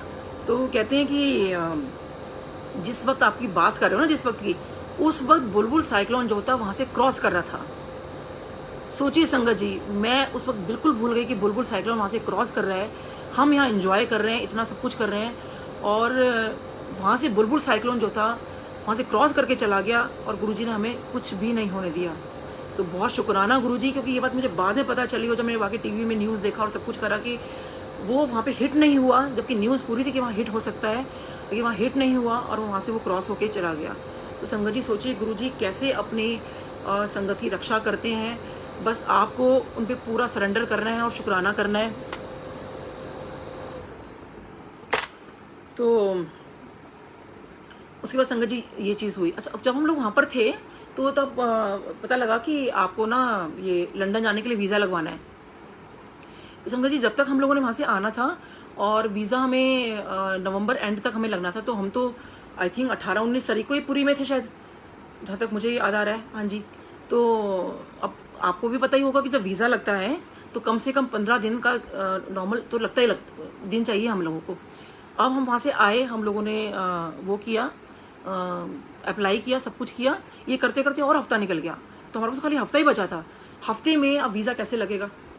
फिर भी हम लोगों ने अप्लाई कर दिया, क्योंकि वो जो बाकी सब चीज़ें थी, इनका जो कॉन्फ्रेंस थी, इनकी जो ट्रेनिंग थी, वो सब कुछ डन हो चुका था। लेकिन वीज़ा क्योंकि वो बोल रहे थे, लेकिन हम लोग पुरी में चले गए। Just a minute, sorry. तो हम लोग यहाँ पर आए, और क्योंकि मेरे हस्बैंड का तो ऑफिशियल था, उनका तो वीज़ा में फिर भी चांसेस थे कि शायद लग जाएगा, लेकिन मेरा उन्होंने कहा कि भाई उनका तो बहुत मुश्किल है। एनीवे खैर हम लोग वीज़ा वहाँ पे गए CP में कराने के लिए, सब कुछ प्रोसेस कराया, सब कुछ हुआ। वहाँ से मैसेज आया कि आपने जो प्रोसीजर करवाया ना, वो आपने रॉन्ग करवा दिया सारा। वो हमारा दिन खराब। फिर हम लोग गए, फिर वहाँ पे सब कराया, वो सब ठीक कराने में टाइम लग रहा है, वो हमारे पैसे वेस्ट गए। आई थिंक शायद बाद में रिटर्न हो गए थे, आई डोंट रिमेंबर एक्चुअली। तो अब ये था कि मुझे जाना है, और तब तक मैं मन भी बना चुकी थी, क्योंकि देखो लंदन जाना है तो मन तो था कि भाई मतलब लंदन में जा पाऊँ गुरुजी, लेकिन अब कैसे, 3-4 दिन रह गए हैं, अब कैसे मतलब वो मैं लंदन जाऊंगी। तो बस संगत जी एक होप ये थी कि अभी हुआ क्या था कि 1 हफ्ता पहले किरण आंटी उनके घर सत्संग था। तो जब वो सत्संग था तो उनका मेरे को मैसेज आता है कि आया कि उनके घर सत्संग है। तो मैं क्या सोच रही हूँ कि वो मुझे उन्होंने बाद में बताया, जब मैं क्लिनिक से घर वापस आ रही थी तो मैं उनको कह रही हूँ कि मैं आज उनको मैं ये बोल देती हूँ कि आंटी शायद हो सकता है हम लोग ना लंदन जा रहे हैं, और क्योंकि मैंने ये बात किसी को नहीं बताई थी अभी तक। तो मैं कहा पहले जब तक होता नहीं है मैं किसी को बताऊंगी नहीं, तो हम लोग ना ऐसे लंदन जा रहे हैं, और ऐसा करो आपकी डॉक्टर का ट्रीटमेंट है ना रूट कैनाल जो चल रहा है वो कंप्लीट करवा लो, और अगर कंप्लीट, ताकि मैं वहाँ चली गई तो उस बच्चे को पीछे तकलीफ नहीं होनी चाहिए कोई भी, क्योंकि मैं चाह रही थी कि सारे पेशेंट का इतना काम करके चले जाऊँगी, किसी को बाद में प्रॉब्लम नहीं हो। तो मैंने आंटी को फ़ोन किया, मैंने कहा आंटी ऐसे ऐसे, मैंने I was just about to say, अभी मैंने कुछ नहीं बताया उनको, तो एकदम से मुझे आंटी कहती हैं कि आंटी आज ना अपने डॉक्टर को ना मुझे एक ड्रीम आया है, और अपने डॉक्टर को मैं एक बात बोल रही थी। तो मैं आंटी उनको अपने डॉक्टर को बोल रही थी कि बेटा पता नहीं आंटी का तो, लेकिन मुझे ड्रीम बहुत अजीब लगा, क्योंकि आंटी तो कुछ कहा ही नहीं है, और वो ड्रीम क्या आया आंटी को कि मैंने कहा आंटी क्या ड्रीम आया आपको? कहती हैं मैं अपने डॉक्टर को कह रही हूँ कि बेटा तू ट्रीटमेंट करवा ले, क्योंकि आंटी तो लंदन जा रही है। अब संगत जी सोचिए, मैंने कहा आंटी आप यू वोंट बिलीव कि मैं आपको यही फ़ोन करने के लिए फ़ोन किया है कि मैं शायद लंदन जाना पड़े हमें, तो अपने डॉक्टर का ट्रीटमेंट करवा लो। तो वो कहती है ओ माय गॉड, कि मुझे सोचिए इतने पूरे जहान में उनको खाली ये ड्रीम आया कि डॉक्टर नीलम लंदन जा रही हैं और ट्रीटमेंट जल्दी करवा लो। तो खैर उनका ट्रीटमेंट मैंने करा, लेकिन अच्छा मेरे मन में बस यही विश्वास था, मैंने कहा नहीं किसी संगत को अगर गुरुजी ने चीज़ दिखाई है कि डॉक्टर नीलम लंदन जा रही हैं, तो हो सकता है कि गुरुजी शायद मेरा वीज़ा लग जाए। लेकिन संगत जी 2 दिन पहले कोई उम्मीद नहीं, फिर हम लोग जो है एम्बेसी गए, तो एम्बेसी में उन्होंने कहा दिया कि आप उनके हायर अथॉरिटी से बात करो, लेकिन वो ऐसे बात नहीं करते हैं, सभी जानते हैं। तो उन्होंने कहा कि फिर मेरे हस्बैंड का तो वीज़ा आ गया 1 दिन पहले वो भी, और उन्होंने कहा कि आपकी वाइफ का तो शायद मुश्किल है। तो मेरे हस्बैंड ने कहा ठीक है, अगर मेरी वाइफ का भी नहीं लगेगा तो मैं भी नहीं जाऊँगा, अगर पैसे वेस्ट होते हैं तो हो, लेकिन मैं इसके बिना नहीं जाऊँगा। तो अब मेरे को था, मैंने कहा नहीं कोई नहीं, चलो आप ही चले जाओ, क्योंकि मेरा अगर नहीं लग पा रहा है तो अब संगत जी मन में वही था, अब मन में विश्वास भी ये था कि शायद देखो लग भी जाए, क्योंकि आंटी को ड्रीम आया था। बट मैंने ये बात किसी से शेयर नहीं की, कुछ नहीं बोला, मैंने किसी को कुछ नहीं कहा। तो संगत जी अब देखो वहाँ मतलब हम लोगों ने जो भी अपना कर सकते थे, उन्होंने कहा आपका नॉर्मल वीज़ा है, 15 दिन से पहले तो मतलब ही नहीं है, 15 दिन के बाद लगेगा, आप अपना प्रोग्राम पोस्टपोन करिए, कुछ भी करिए। अब वो तो क्योंकि ऑफिशियल है, वो तो पोस्टपोन हो नहीं सकता था। तो संगत जी सोचिए कि जिस दिन मेरे को अगले दिन जाना है हमें, और 1 दिन पहले आई थी, कुछ घंटे पहले ही, तब क्योंकि नहीं हम लोगों ने हाँ ये भी सोचा कि वो जो एक तत्काल वाला बनता है ना, कि जिसमें आपको आई थिंक 1 लाख रुपीज़ देने पड़ते हैं, हम वो बना लेते हैं। तो उन्होंने कहा उसमें भी आपको 36 आवर्स चाहिए, आपको तो 36 आवर्स नहीं आपके पास, आपको वो बनवाने के लिए आपको कुछ नहीं हो सकता। और नेक्स्ट डे सैटरडे है, फिर संडे है, और आपको हमें तो शायद मंडे निकलना था, और बहुत मुश्किल है आपका। सोचिए संगत जी, सैटरडे को मेरा वीज़ा आ गया, शायद हमें संडे को निकलना था, सॉरी हाँ संडे को शायद निकलना था, तो मेरा वीज़ा लग गया। तो कैसे वो शायद गुरुजी ने मेरा करवाया, किसी संगत को पहले ड्रीम दिखा दिया, बता दिया था, कंफर्म तो कर दिया था, लेकिन मैं कहा पहले ये सब हो जाए। तो मेरा कहने वाला संगत जी, गुरुजी हमारी छोटी छोटी चीज़ों को कहाँ कैसे कब क्या करना है वो ध्यान रखते हैं। अच्छा अब जब लंदन गई तो हम लोग जब वहाँ शॉपिंग करने लगे, तो आई was just doing the window shopping, तो एक वहाँ पे जो अंदर थी वो एकदम से कहने लगी कि आप लोग अच्छा इंडिया से आए हो, लेकिन ना आप ना गलत टाइम पे आए हो एक्चुअली। तो हमने कहा क्यों गलत टाइम पे क्यों आए हैं? कहती आप लोगों को ना यहाँ पे जनवरी के, जब भी आप कभी किसी को एडवाइस करो या आगे कुछ हो, तो जनवरी के फर्स्ट वीक में आप यहाँ पर आना, क्योंकि क्रिसमस के बाद यहाँ सेल लगती है, और यहाँ पे सबके पास पैसे ख़त्म हो जाते हैं, तो इंडियंस काफ़ी शॉपिंग कर लेते हैं। उस टाइम अगर आप आते तो ये जनवरी में आप आओ तो बहुत बेटर है। तो हमने सोचा कि अरे ये तो गलती हो गई हमसे, तो मैंने अपने हस्बैंड से कहा अरे जो नेक्स्ट वाला प्रोग्राम था ना उसके अंदर आप लोगों ने हमें जाना चाहिए था, ये तो मतलब बहुत जल्दी आ गए यहाँ पे। तो सोचिए संगत जी कैसे गुरुजी ये चीज़ करते हैं कि अगर हम उसके नेक्स्ट वाले बैच में जाते तो शायद हम वहीं फंस जाते, क्योंकि उसके बाद सोचिए जो नेक्स्ट वाला बैच था वो उसी दौरान था जब कोविड का चक्कर शुरू हुआ है। तो कैसे वो गुरुजी ने हमें बहुत सेफ टाइम में वहाँ पे हमें बाहर घुमा भी दिया, हमारा बाहर प्रोग्राम मतलब जो ट्रेनिंग थी वो भी हो गई, और कैसे गुरुजी ने बहुत आराम से हमें अपने घर भी भिजवा दिया कि अपने वो करो। तो बहुत शुक्राना गुरुजी, आपका बहुत बहुत शुक्राना इस चीज़ का। तो अब ऐसी संगत जी, हमें छोटी छोटी चीज़ें होती हैं लाइफ में, हमें लगता है कि शायद हमारी वजह से हुई, लेकिन जब वो भगवान हमें वो खुशी देते हैं ना, तो उसकी बात ही कुछ और होती है। अब देखिए, एक बार क्या हुआ कि हम लोग गए महाकालेश्वर मंदिर, तो क्योंकि वो हमारा शायद एलटीसी के अंदर था, कुछ था हमारा होम टाउन का था कुछ ऐसे। तो मेरी फ्रेंड है, तो हमारा वो ऐसे बचपन से हमारा यही रहता है कि अगर हमें कहीं जाना है कहीं, तो डेफिनेटली कोई तीर्थ स्थान हम लोग ढूंढ लें, भगवान के दर्शन भी हो जाए और वो करके। तो हम लोग उस टाइम उज्जैन गए और महाकालेश्वर मंदिर में। जब महाकालेश्वर मंदिर के दिवाली का दिन था, तो दिवाली के दिन तो नॉर्मली बहुत कम लोग होते हैं, क्योंकि लोग प्रेफर करते हैं कि दिवाली सब अपने घर में मनाएं, लेकिन उस टाइम छुट्टियाँ होती हैं बच्चों की, तो हमारा वही प्रोग्राम बना कि हम लोग शायद वो भी गुरुजी की जैसे मर्जी। तो संगत जी, हम लोग वहाँ पे महाकालेश्वर मंदिर गए। तो सोचिए, दिवाली वाले दिन जब हम लोग 2 बार गए, हम लोग एक मॉर्निंग में और एक शाम को। तो जब मॉर्निंग में गए, तो जो फैमिली हमारे साथ गई थी, तो उनका ये था कि उनके जो पंडित जी थे, क्योंकि वो पार्लियामेंट में हाई पोस्ट पर हैं, तो उन्होंने जब देखा कि ये लोग आए हैं, तो उन्होंने जो एक मेन माला चढ़ती है महाकालेश्वर जी पे, तो वो जो मेन माला थी वो हस्बैंड वाइफ को पहना दी। तो अब मन में, और हमें जो है नॉर्मल बेलपत्र वगैरह जो भी प्रसाद देना था हमें वो दिया। अब मन में मेरे ये, मैंने कहा कुछ कहा नहीं मैंने गुरुजी को, ऐसा कुछ बोला नहीं मन में, लेकिन मन में होता है ना कि मतलब ये माला अगर हमें मिलती तो कितना अच्छा होता। बट एनीवे, क्योंकि भगवान से चीज़ें जब मिलती है ना, तो मुझे थोड़ा लालच रहता है ऐसी चीज़ों का। पर खैर हम लोग शाम को गए, वहाँ बैठे हुए हैं, और दिवाली वाले दिन शाम को, और वहाँ जो मैं फूल चढ़ाया, तो सोचिए संगत जी, वो जो पहला फूल था, वो पंडित जी ने मुझे बुलाया, और पहला फूल दिवाली वाले दिन महाकालेश्वर जी पे मैंने चढ़ाया। वो नॉर्मली किसी को अंदर आने नहीं देते, लेकिन समहाउ वो फूल चढ़ाया गया, और उन्हें फिर हमें अंदर बुला के वो जो माला थी, वो जी इतने ऑस्पिशियस डे पे, मैंने बाद में काफ़ी शेयर भी किया फेसबुक पे, बाद में किया भी था, वो माला हस्बैंड वाइफ के गले में पहना दी, जो मेन माला थी।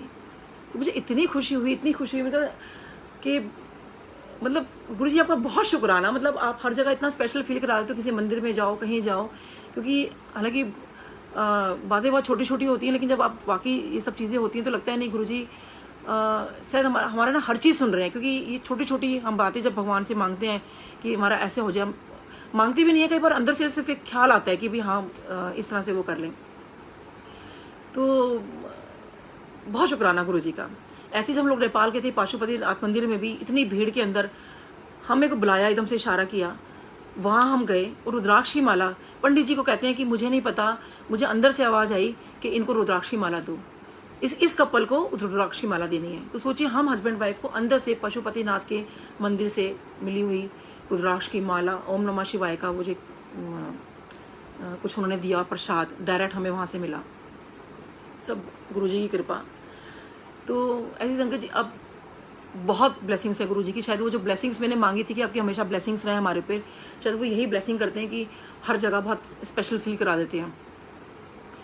और संगत जी, ऐसे मैं आपको छोटी छोटी बातें बताती हूँ जो गुरुजी से जुड़ी हुई हैं, कि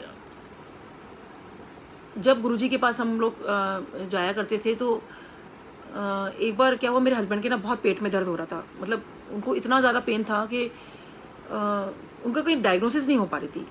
उनको बहुत डॉक्टरों से दिखाया, बहुत सब कुछ दिखाया, लेकिन उनको कहीं भी कुछ वो नहीं मिलता, बीइंग अ डॉक्टर कहीं उनका कुछ वो नहीं हो पा रहा था।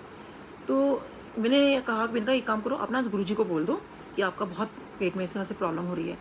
तो मेरे हस्बैंड को बहुत और लग रहा था कि नीलम, मैं डॉक्टर होकर मैं मतलब गुरुजी को खुद बोलूँ ऐसे। तो मैंने कहा नहीं, आप बोल दो, क्योंकि आपको कोई डायग्नोसिस नहीं हो पा रहा, कुछ नहीं हो पा रहा। उस दिन हम शाम को गए, गुरुजी का माथा टेका मेरे हस्बैंड ने, और कहा कि गुरुजी मेरे ना बहुत पेट में दर्द है, और मैं मतलब वो कुछ भी नहीं हो पा रहा। तो एकदम से गुरुजी बहुत जोवियल नेचर के गुरुजी थे, और एकदम से कहते हैं, ले खुद तो डॉक्टर है, इलाज मेरे से पूछ रहा है, मतलब ऐसे टाइप ने, खुद तो डॉक्टर है, इलाज मेरे से पूछ रहा है। तो अब मेरे हस्बैंड को लगा कि बात तो ठीक है, अभी डॉक्टर होके मतलब इलाज में गुरुजी से पूछने चला गया। तो लेकिन ये था कि गुरुजी के बोलने के बाद मेरे हस्बैंड को राइट ट्रीटमेंट मिल गई, राइट डायग्नोसिस मिल गई। वो गुरुजी सब सुनते हैं, सब कुछ करते हैं। ऐसी संगत जी, मेरे को हाइपोथायराइडिज्म हुआ, तो हस्बैंड ने कहा कि नहीं तो अपनी रिपोर्ट गुरुजी को दिखा दे। तो मैं गुरुजी के पास रिपोर्ट लेके गई। पहले तो मना कर रही थी, फिर मुझे लगा कि नहीं चलो गुरुजी को बता देती कि गुरुजी मुझे ना हाइपोथायराइडिज्म हो गया। जब मैं गुरुजी के रिपोर्ट लेके गई, मैंने कहा गुरुजी हाइपोथायराइडिज्म हो गया। गुरुजी कहते कि, मैंने कहा गुरुजी हाइपोथायराइडिज्म हो गया। फिर गुरुजी ने बोला कि, मैंने कहा गुरुजी हाइपोथायराइडिज्म हो गया है। फिर थर्ड टाइम फिर गुरुजी ने मुझे बोला कि, मैंने जितना मेरे में संगत जी ताकत थी मैंने बोला गुरुजी हाइपोथायराइडिज्म हो गया है। गुरुजी कहते जा। और संगत जी उससे पहले बता दूं कि मेरे ना टॉन्सिल्स थे, जो कि मुझे बोला गया था, मेरे एक राखी ब्रदर हैं, तो उन्होंने बोला था नीलम इमीडिएटली उनको टॉन्सिल्स का अपना ऑपरेशन कराओ, तेरी बहुत प्रॉब्लम बढ़ चुकी है। तो खैर उस दिन क्योंकि शाम को गुरुजी के पास जाना था, तो मैंने सोचा चलो आज मैं गुरुजी को पहले हाइपोथायराइडिज्म वाली बात बताती हूँ, और उसके बाद टॉन्सिल्स वाली बात तो खैर मैं भूल ही गई थी उस वक्त। तो सोची, लेकिन वो 3 बार जो मैंने इतना लाउड बोला गुरुजी ने, जो मुझे बुलवाया, तो मुझे समझ नहीं आया। गुरुजी कहते अच्छा जा। तो वहाँ पे एक सेवादार अंकल खड़े थे, तो मैंने कहा अंकल मुझे समझ नहीं आया, गुरुजी ने बोला जा। गुरुजी ने तो मुझे कुछ बताया नहीं, क्योंकि मुझे लगता था शायद गुरुजी कुछ बोलेंगे। तो कहते हैं गुरुजी ने क्या बोला? मैंने कहा गुरुजी ने ये बोला जा। तो कहते हैं आंटी तो बोला ना गुरुजी ने प्रॉब्लम जा, और अब प्रॉब्लम गई आपकी, समझो। और संगत जी बिलीव में आज भी मैं हर 6 महीने में अपना टेस्ट करवाती हूँ, मुझे कोई हाइपोथायराइडिज्म नहीं है। गुरुजी की कृपा से मेरा सब कुछ ठीक है। और मेरे टॉन्सिल्स भी वो अपने आप ही कब ठीक हो गए, कब गुरुजी ने वो इतना लाउड बुलवा के, जो मेरी आवाज़ नहीं निकलती थी, मेरी आवाज़ गला इतना ज़्यादा बैठ गया था कि मुझे बात करने में बहुत और लगता था, मतलब मैं ठीक से बात नहीं कर पाती थी, वो सब गुरुजी ने ठीक किया। ऐसी संगत जी मैं को जब अभी 2010 में डेंगू हुआ, तो उसमें भी आपको पता होगा कि बहुत ज़्यादा 2010 में कितनी डेथ हुई थी और कितना ज़्यादा बहुत हालत ख़राब थी। मेरी प्लेटलेट काउंट्स 10,000 आ गए मॉर्निंग में, शाम को होते थे आई थिंक और भी कम हो गए होंगे। तो शाम तक मेरी तबीयत बहुत बिगड़ चुकी थी। थोड़ा शॉर्ट में सुनाती हूँ क्योंकि ये बात काफ़ी बता चुकी हूँ। तो कैसे गुरुजी ने मुझे ठीक किया कि शाम को जब तबीयत बिगड़ गई तो डॉक्टर आए, डॉक्टर ने जो भी ब्लड चढ़ाया, जो भी कुछ हुआ, मैं थोड़ा मेरे को बेटर फील हुआ। और मेरे डॉक्टर साहब मेरे सिम्टम्स पूछे, सारे सिम्टम्स मैंने बताए। तो मेरे हस्बैंड को बाहर ले गए और मेरे कहते हैं कि डॉक्टर साहब we are very sorry to say आपकी वाइफ के पास सिर्फ 15-20 मिनट है। तो सोचिए मेरे हस्बैंड का क्या हाल हुआ होगा कि मेरी वाइफ के पास सिर्फ 15-20 मिनट है। और बीइंग अ डॉक्टर उनको पता था कि आपको भी पता कि डेंगू का कोई इलाज नहीं है सच। तो मेरे हस्बैंड बाहर खड़े हुए थे, तभी वहाँ कोई डॉक्टर निकल के जा रहे थे और उन्होंने बोला कि अरे यहाँ इतनी रात को कैसे खड़े हो? तो उन्होंने कहा डॉक्टर साहब ऐसे से मेरी वाइफ को बोल दिया कि 15-20 मिनट है। तो एकदम से कहते हैं अरे आप तो गुरुजी के पास जाते हो ना? तो उन्होंने कहा सर जाते तो हैं। तो उन्होंने कहा चलो अपनी वाइफ से मिलवाओ। तो अंदर आए वो डॉक्टर साहब, कहते हैं कि आप कैसे हो? मैं कहा सर मैं बिल्कुल ठीक हूँ। कैसा लग रहा है आपको? मैं कहा सर मुझे बिल्कुल ठीक लग रहा है। कहते बस आप बिल्कुल ठीक हो, बोलो जय गुरु जी। मैं कहा सर जय गुरु जी। तो कहते बस आप गुरुजी ठीक करेंगे, अब आप बिल्कुल हो गए बिल्कुल ठीक। मैं कहा हाँ जी सर, मैं गुरुजी ठीक करेंगे मेरे। तो अब संगत जी सोचिए कि उस एक जय गुरु जी बोलने में इतनी ताकत थी कि आज मैं आप लोगों के सामने अपना सत्संग शेयर कर पा रही हूँ। और मुझे बाद में भी गुरुजी ने ये बात ड्रीम में बोली थी आकर कि जब भी तू किसी प्रॉब्लम में होगी तो 3 बार बोलना जय गुरु जी, जय गुरु जी, जय गुरु जी। तो संगत जी जब भी मैं किसी तकलीफ में होती हूँ, कुछ होती हूँ, तो 3 बार जरूर बोलती हूँ। कि गुरुजी ने मुझे खुद ये बात ड्रीम में आके बोली। तो क्योंकि पहले हम लोग ना जय गुरुजी बोलते थे, गुरुजी को हम कुछ ऐसे पहले चलता नहीं था। और कई लोग शायद गुरुजी को नमस्ते करते थे, लेकिन मैंने गुरुजी को भी नमस्ते भी नहीं की, क्योंकि मैं तो जब गुरुजी को देखती थी मैं तो गुरुजी में खो जाती थी। मुझे तो कुछ सोचता ही नहीं था, मैं सिर्फ गुरुजी को देखती रहती थी। मुझे कुछ नहीं पता होता था कौन आ रहा है, कौन जा रहा है, क्या है, सिर्फ मैं गुरुजी को निहारती रहती थी। और जब गुरुजी कई बार ऐसा होता था कि अपने कमरे में जाते थे, तो कई बार ऐसा होता, हमेशा नहीं, बहुत रेयर हुआ है कि गुरुजी अपने कमरे में गए हैं। तो कई बार गुरुजी के कमरे में कुछ प्रसाद उनके खाने के लिए कुछ आया करता था। तो मैं चोरी छुपे ना, हमारा भी लंगर चल रहा होता था और मैं चोरी छुपे ऐसे गुरुजी को देखती थी कि गुरुजी देखूं कमरे में कैसे खाते हैं, क्या करते हैं, क्योंकि क्यूरियोसिटी तो होती थी ना हम लोगों को भी, मतलब गुरुजी रूम में क्या कर रहे हैं अपने।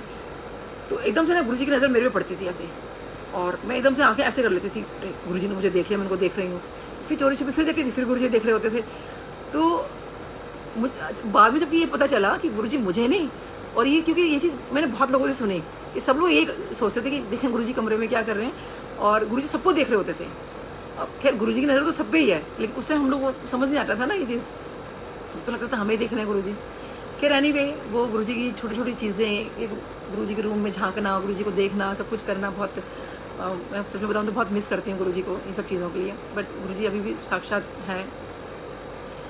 और एक बार क्या हुआ, एक वहाँ पे वो बैटिंग थी महबूबा मुफ्ती, तो गुरुजी उनको कहते हैं चल तू ना 2 चपाती खा ले और तेरे को मैं सीएम बना दूंगा। तो संगत जी जब वो मैं मन में सोच रही हूँ 2 चपाती खा के सीएम बना देंगे इनको। तो एनीवे अब वो गुरुजी के लेफ्ट हैंड साइड में बैठी थी, मैं तो राइट हैंड साइड में बैठी थी और मैं उनको देख रही हूँ और क्या वो अपना लंगर प्रसाद ले रही हैं। तो उसके बाद ना जब वो शायद उठी और जाने लगी तो गुरुजी को बोलती हैं, तो मुस्लिम लोगों में बोलते हैं अस्सलाम वालेकुम, कुछ बोला। तो गुरुजी ने उनको पलट के जवाब दिया, बोला वालेकुम सलाम आंटी। तो जब गुरुजी ने ऐसे करके उनको बोला तो मुझे लगा, मैंने कहा, मैं मन में सोच रही हूँ वाह गुरुजी कितने क्यूट लग रहे हो ना आप, कितने क्यूट लग रहे हो ना, वालेकुम सलाम आंटी। मतलब वो शब्द गुरुजी के मुँह से मैंने फर्स्ट टाइम सुना था। मुझे लगा अच्छा मेरे को जैसे बिकॉज मैं शीज़ा मुस्लिम तो इसलिए उनको गुरुजी ने ऐसा बोला होगा, उन्होंने शायद अपने उसमें कुछ बोला होगा उन्होंने ऐसे। बट मैं मन में सोचती जा रही हूँ गुरुजी आप कितने प्यारे लग रहे हो ना, कितने प्यारे लग रहे हो ना। और मैं गुरुजी को निहारती जा रही हूँ और गुरुजी कितने क्यूट लग रहे हो। और ये बात मैंने किसी से शेयर नहीं की, क्योंकि इसमें शेयर करने वाली कोई बात ही नहीं थी उस वक्त। तो कि गुरुजी ने ऐसे बोला, मतलब ये सब चीज़ें हुई। मैं अपना घर आ गई और पूरा हफ्ता सोचती रही। वो गुरुजी का चेहरा मेरे को याद आता रहा कि गुरुजी उनको ऐसे बोल रहे थे। अब संगत जी जब मैं नेक्स्ट वीक गई गुरुजी के पास और मैंने माथा टेका, जैसे मैंने माथा टेका तो गुरुजी कहते हैं वालेकुम सलाम आंटी। तो संगत जी आप सोच सकते हो कि मैं 1 हफ्ता पहले मन में सोच रही हूँ, किसी को नहीं पता, और मेरे मन की बात कि गुरुजी वालेकुम सलाम आंटी उनको बोल रहे हो, मुझे बहुत अच्छा लग रहा है। और मैं उस टाइम बोल भी रही थी मुझे क्यों बोलेंगे, वो तो मुस्लिम है इसलिए उनको बोल दिया होगा, बट मुझे बड़े उससे कहते हैं वालेकुम सलाम आंटी। सोचिए मतलब कितनी प्यारी बात है, छोटी छोटी बातें गुरुजी ध्यान रखते हैं। कि ऐसी संगत जी एक बार मैं जब मैं नई जाना शुरू हुई थी तो मुझे लगता था पता नहीं गुरुजी तो मेरे डे 1 सारा कुछ पूछ लिया था और गुरुजी को मेरे बारे में पता है, मतलब सब कुछ तो पूछ लिया था। ऐसा कभी कुछ बताया मेरे बारे में जो मेरे से ना पूछा हो। और संगत जी मैं माथा टेकने जा रही हूँ गुरुजी को और ये बात मन में सोचती हुई जा रही हूँ, गुरुजी ने कभी तो कुछ बताया नहीं मेरे बारे में जो मेरे से कभी ना पूछा हो। और संगत जी जैसे ही माथा टेकने लगी मैं और शक कर रही थी ना गुरुजी पर सॉरी गुरुजी।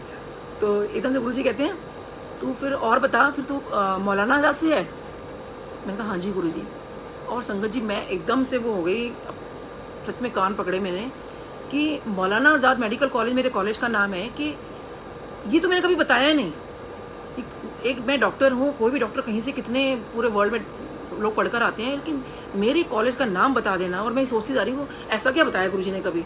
संगत जी उस दिन से मैंने कान पकड़े कि मैं आज के बाद गुरुजी आप पे कभी शक नहीं करूँगी कि आपने मेरे कॉलेज का नाम बता दिया। और लेकिन मैं बहुत खुश हुई। तो और मन मन में गुरुजी से सॉरी बोला, मैंने कहा नहीं गुरुजी मैं कभी आप पे इस तरह से शक नहीं करूँगी। लेकिन हम लोग फिर भी वही हो जाते हैं ना कि छोटी छोटी चीज़ों को लगता है कि नहीं गुरुजी ऐसे है वैसे है, हालांकि अभी भी लगता है, लेकिन गुरुजी हमेशा बहुत ध्यान रखते हैं, सारी संगत का ध्यान रखते हैं। अब सोचिए संगत जी जब गुरुजी से जब आप जुड़ना शुरू होते हैं ना तो आपको जैसे बहुत लोगों को ड्रीम आ जाते हैं, कुछ होते हैं। तो जब मैं गुरुजी से हम लोग मई में जुड़े थे तो 7 जुलाई को गुरुजी का बर्थडे आने वाला था। तो हमें कोई आइडिया नहीं था कि बड़ा फंक्शन भी होता है, कोई बड़ा मंदिर भी, ऐसा कुछ था। शायद मंजू मासी से मैंने सुना था कि मासी जी से कि मैंने बड़ा मंदिर वो जाते हैं या कुछ है करके, लेकिन आई हैड नो आइडिया कि भाई मंदिर कहाँ है क्या है।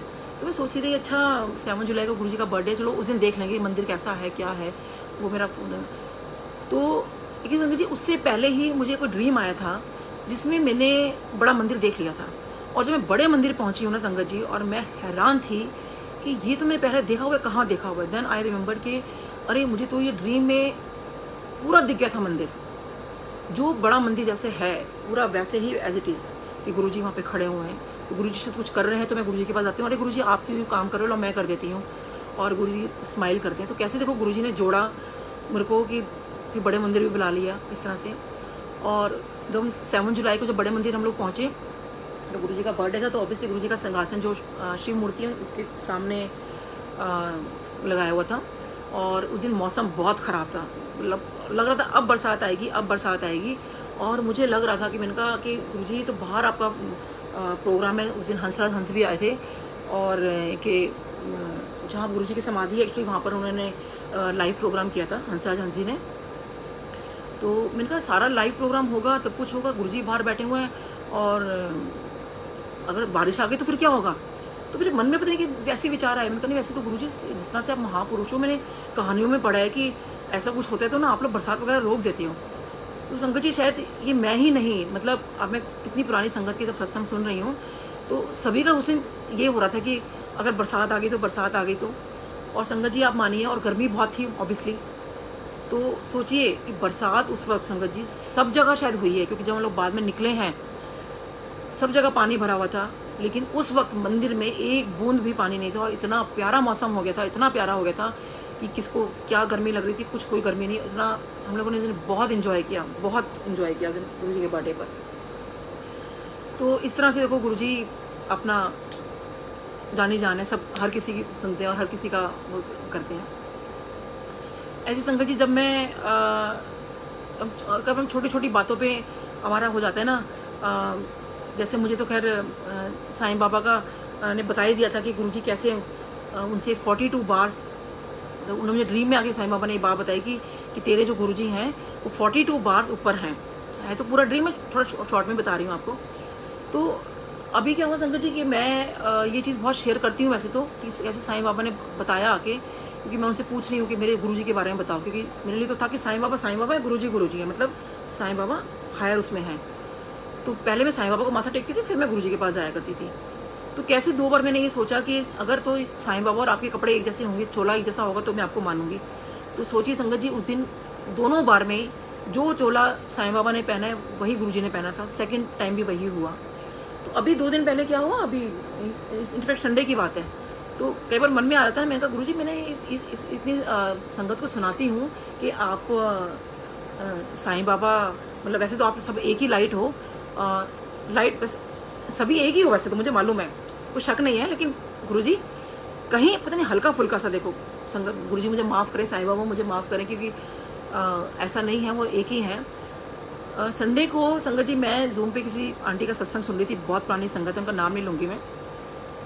और वो क्या बताती हैं कि उनकी कोई वर्कर थी, जब वो गुरुजी चोला फॉर्म में थे, तो शायद ये अमृत जालंधर या चंडीगढ़ की कहीं बात है। तो जब गुरुजी वहाँ पर मतलब कहीं गए थे, तो उन्होंने अपने वर्कर को वो लेके गई और उनको बोला कि जल जा तो ना गुरुजी से मांग लेना जो भी तेरे को मांगना है। और क्योंकि वो कुछ किसी प्रॉब्लम में थी उनकी वो वर्कर। तो जब उस वर्कर ने माथा टेका, उसने जो मांगना था मांग लिया। तो वो कहने लगी कि जब वो आई वहाँ से, तो कहती है कि अच्छा बता फिर तेरे को, तूने गुरुजी से मांग लिया ना। कहती मैंने तो गुरुजी से कुछ नहीं मांगा, तो मुझे तो गुरुजी नजर ही नहीं आए वहाँ पे। आप कहाँ कह रहे थे गुरुजी है वहाँ पे? तो कहती गुरुजी सामने तो बैठे थे। कहती नहीं कि गुरुजी कहाँ बैठे थे, वो तो साईं बाबा बैठे थे। तो सोचिए संगत जी कैसे, अभी ये परसों ही, मतलब वो भी इफ एंड बट कहीं होते हैं कि मतलब मैं कोई गुरुजी आपको इफ एंड बट नहीं करें, लेकिन कहाँ पे थोड़ा सा भी कहीं दिमाग में कुछ वो होता है, तो सोचिए कि मेरे को वही आंटी का ये सत्संग सुनना था, और कि भाई हाँ कि उनको गुरुजी नज़र नहीं आए।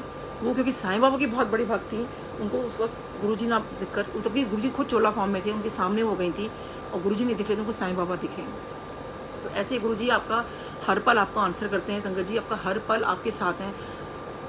आपको उनसे कुछ कहने की ज़रूरत नहीं है। हाँ मैं ये ज़रूर कहती हूँ कि आप अपनी अरदास ज़रूर लगाइए हमारे, क्योंकि हम अगर अपने फादर से नहीं बोलेंगे, हम अपने बड़े से नहीं बोलेंगे, हम अपने भगवान से नहीं बोलेंगे, तो किससे बोलेंगे।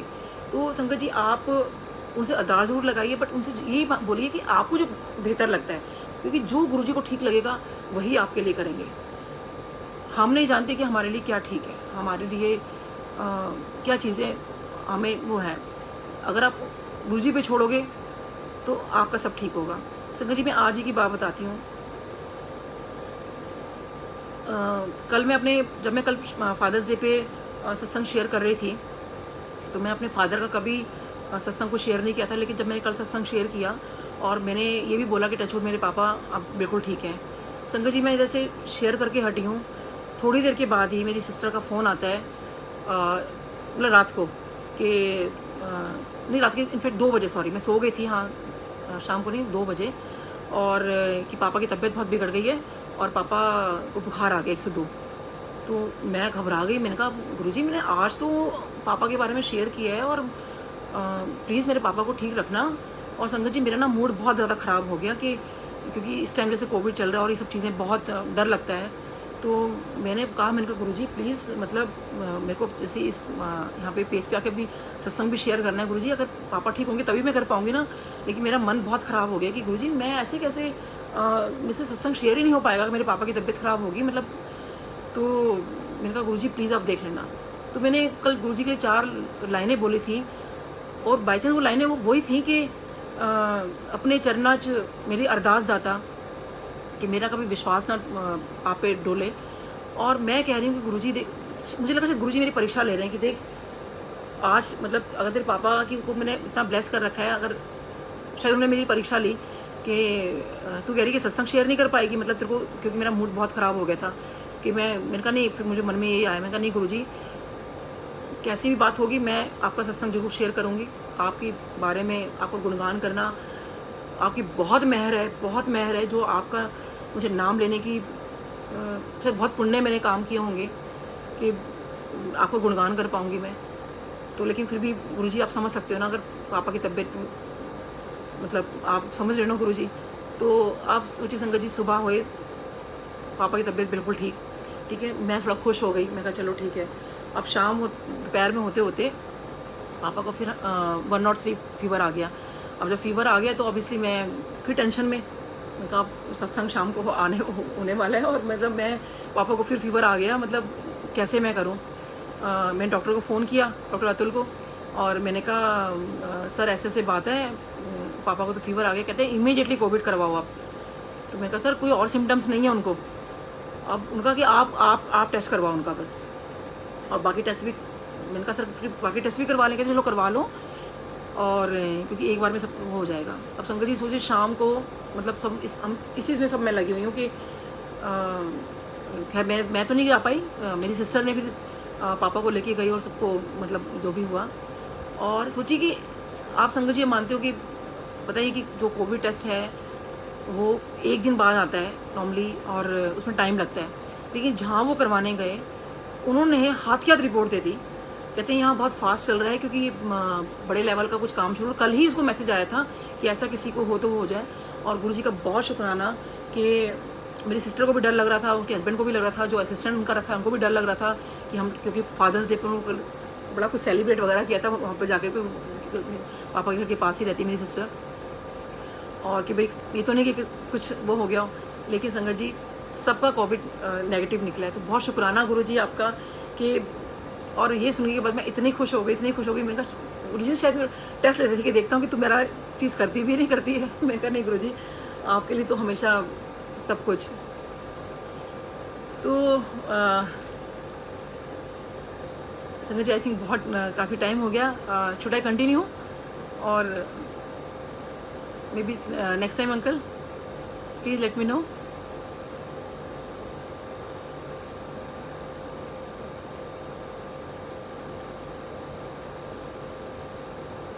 संगत जी शुड आई कंटिन्यू और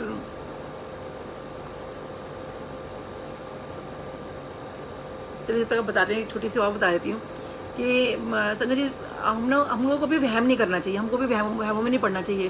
गुरुजी यही कहते थे कि कभी वहम मत किया करो। और इन वहम से दूर करने के लिए उन्होंने, जैसे कि मैं नवरात्रों के अंदर बड़ा प्याज व्याज खाने का मेरे को बहुत रहता था। ओके संगत जी, थैंक यू भाटिया अंकल। तो मेरे को ना बड़ा वो लगता था कि अरे प्याज नहीं खाना, नवरात्रे चल रहे हैं। तो मुझे लगा, मैंने कहा कि अरे मैं अब इतना वो ज़्यादा क्यों करती हूँ, मैं गुरुजी से आज पूछ लूँगी गुरुजी प्याज खा लिया करूँ कि नहीं खा लिया करूँ। तो संगत जी मैं जब वहाँ पे गई, नवरात्रे का दिन था, लंगर आया, तो मैं कहा चलो पहले लंगर कर लेती हूँ, उसके बाद मैं फिर गुरुजी से पूछूंगी कि गुरुजी प्याज खानी चाहिए कि नहीं खानी चाहिए नवरात्रों में। क्योंकि मेरी आदत तो थी गुरुजी से छोटी छोटी बातें पूछ लेती थी मैं। तो अब संगत जी सोची कई बार तो गुरुजी ना आपको बिना कुछ कही आपको आंसर कर देते हैं। तो उस समय जब लंगर आया संगत जी, तो लंगर की प्लेट में सोची ना तो उससे पहले और ना कभी उसके बाद, ठीक है, मतलब गुरुजी के फिजिकल फॉर्म तक मेरे पास या सभी के पास जो उस दिन सलाद बनी थी, खाली प्याज का सैलेड था, यानी प्याज, कटी हुई प्याज, पूरा रॉ प्याज जैसे हम लोग काट के खाते हैं, वो प्याज इतनी सारी मतलब हमारी लंगर की थाली में। और मैंने गुरुजी की तरफ देखा तो मतलब गुरुजी तो स्माइल कर रहे थे। मतलब मुझे लगा, मैंने कहा मैं आज यही पूछने आई थी गुरुजी के, मतलब अंदर मन में सोच रही हूँ कि प्याज खा सकते हैं कि नहीं खा सकते, और गुरुजी लंगर में प्याज का प्रसाद ही आपने रखवा दिया। तो संगत जी वो वह मेरा क्लियर कर दिया। आई थिंक इसका मैंने आपको बताया है कि वो भी गुरुजी ने वो सब कुछ कर दिया। ऐसे ही संगत जी एक दिन मैंने जब मैं वहाँ गुरुजी के यहाँ जाते थे तो हम लोग देखते थे यार यहाँ तो बड़े बढ़िया बढ़िया कपड़े पहनते हैं, और यहाँ तो कुछ भी पहन के चले जाओ, बिल्कुल ऐसा शादी जैसा माहौल हो जाता है यहाँ पे। तो संगत जी मेरे पास एक ब्लैक कलर का गोल्डन और ब्लैक कलर का ना घाघरा चोली टाइप का कुछ था, बड़ा सुंदर सा था एक्चुअली। तो लेकिन मेरी मदर इन लॉ ना ब्लैक वगैरह सब पहने नहीं देती, ऑफ वाइट ब्लैक वगैरह की नहीं शादीशुदा वालों को नहीं पहनने चाहिए, और specially on the occasions, specially on the Diwali and main functions black वगैरह मत पहना करो। मेरी मदर इन लॉ को बिल्कुल अच्छा नहीं लगता था, तो उनसे मैं कभी छुप छुप के पहन लेती थी। लेकिन फंक्शंस में नहीं पहन सकती थी क्योंकि फंक्शन में तो हमेशा हर जगह फंक्शंस में होती थी वो। तो अब मुझे लगा, मैंने कहा आज ना दिवाली है और तो गुरुजी के पास जाना है, तो चलो यहाँ तो यहाँ पहन के चले जाती हूँ मैं। तो संगत जी मैंने ब्लैक एंड गोल्डन पहन तो लिया, और लगे मेरे मन में ना, तो मेरी मदर इन लॉ की बार बार वो डांट याद आ रही थी मेरे को। और फिर मेरे को लगा, मैंने कहा दिवाली वाला दिन है तो मुझे गुरुजी भी ना डांट दें आज कि भाई क्या ब्लैक कलर के कपड़े पहन कर आ गए हो। और संगत जी जब मैं वहाँ पे गई और देखा तो बड़े सबने कलरफुल कपड़े पहने हुए हैं और बड़े सब सुंदर सुंदर बनकर आए हुए हैं, और सब कुछ कर अच्छी तो मैं भी बहुत बन के गई थी उस दिन, but that was in the black and golden. तो जब संगत जी मैं एम्पायर स्टेट में गई तो जब जैसे हम लोग अंदर गए, और मैं हमेशा पहले गुरुजी वैसे झाँक के देखती थी, और मैं बहुत डर जा रही थी। मैंने कहा मतलब ना मैं ढूंढ रही हूँ किसी को, एक कोई तो मेरे साथ ब्लैक की मैचिंग कर ले, किसी का तो ब्लैक आ जाए तो ये हो जाएगा कि चलो अगर गुरुजी ने कुछ कहा भी है कुछ है तो भाई 2 लोगों 3 लोगों का ब्लैक में, गुरुजी कोई तो मैचिंग मिल जाए, कोई तो मैचिंग मिल जाए मुझे। तो जी संगत जी मैं सोचती जा रही हूँ, और किसी का कोई ब्लैक कलर कुछ भी नहीं था। मतलब जो मेरे सामने आ रहे थे, हो सकता है किसी ने पहना भी तो आई डोंट रिमेंबर, बट मेरे सामने जो भी संगत आ रही थी वो ब्लैक कलर में नहीं थी कोई भी। अब जैसे मैं गई तो सोची संगत जी अब इससे ज़्यादा क्या करेंगे। मैं कह रही हूँ कोई तो मुझे ब्लैक मिल जाए। अंदर जाते जाते जब मैं गुरुजी के पास, जैसे मैंने गुरुजी को देखा तो यू वोंट, मतलब you have to believe actually गुरुजी खुद ब्लैक और गोल्डन चोले में बैठे हुए थे उस दिन। संगत जी कैसे सोच सकते हो कि मैं कह रही हूँ गुरुजी को मेरे को मैचिंग वाला मिल जाए, गुरुजी मेरे से मतलब वो मेरे मैच के बैठे हुए थे, गुरुजी मेरे से मैच करके बैठे हुए थे। तो संगत जी मैं ना कई बार बहुत रोना भी आ जाता है, बहुत मतलब खुशी के आंसू होते हैं मेरे।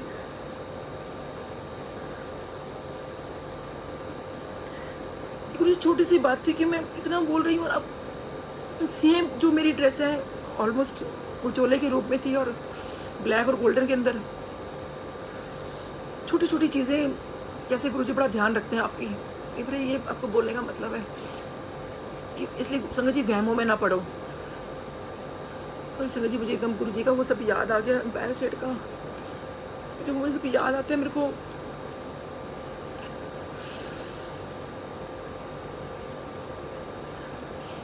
यार गुरुजी तो हमेशा है, जानी जान है।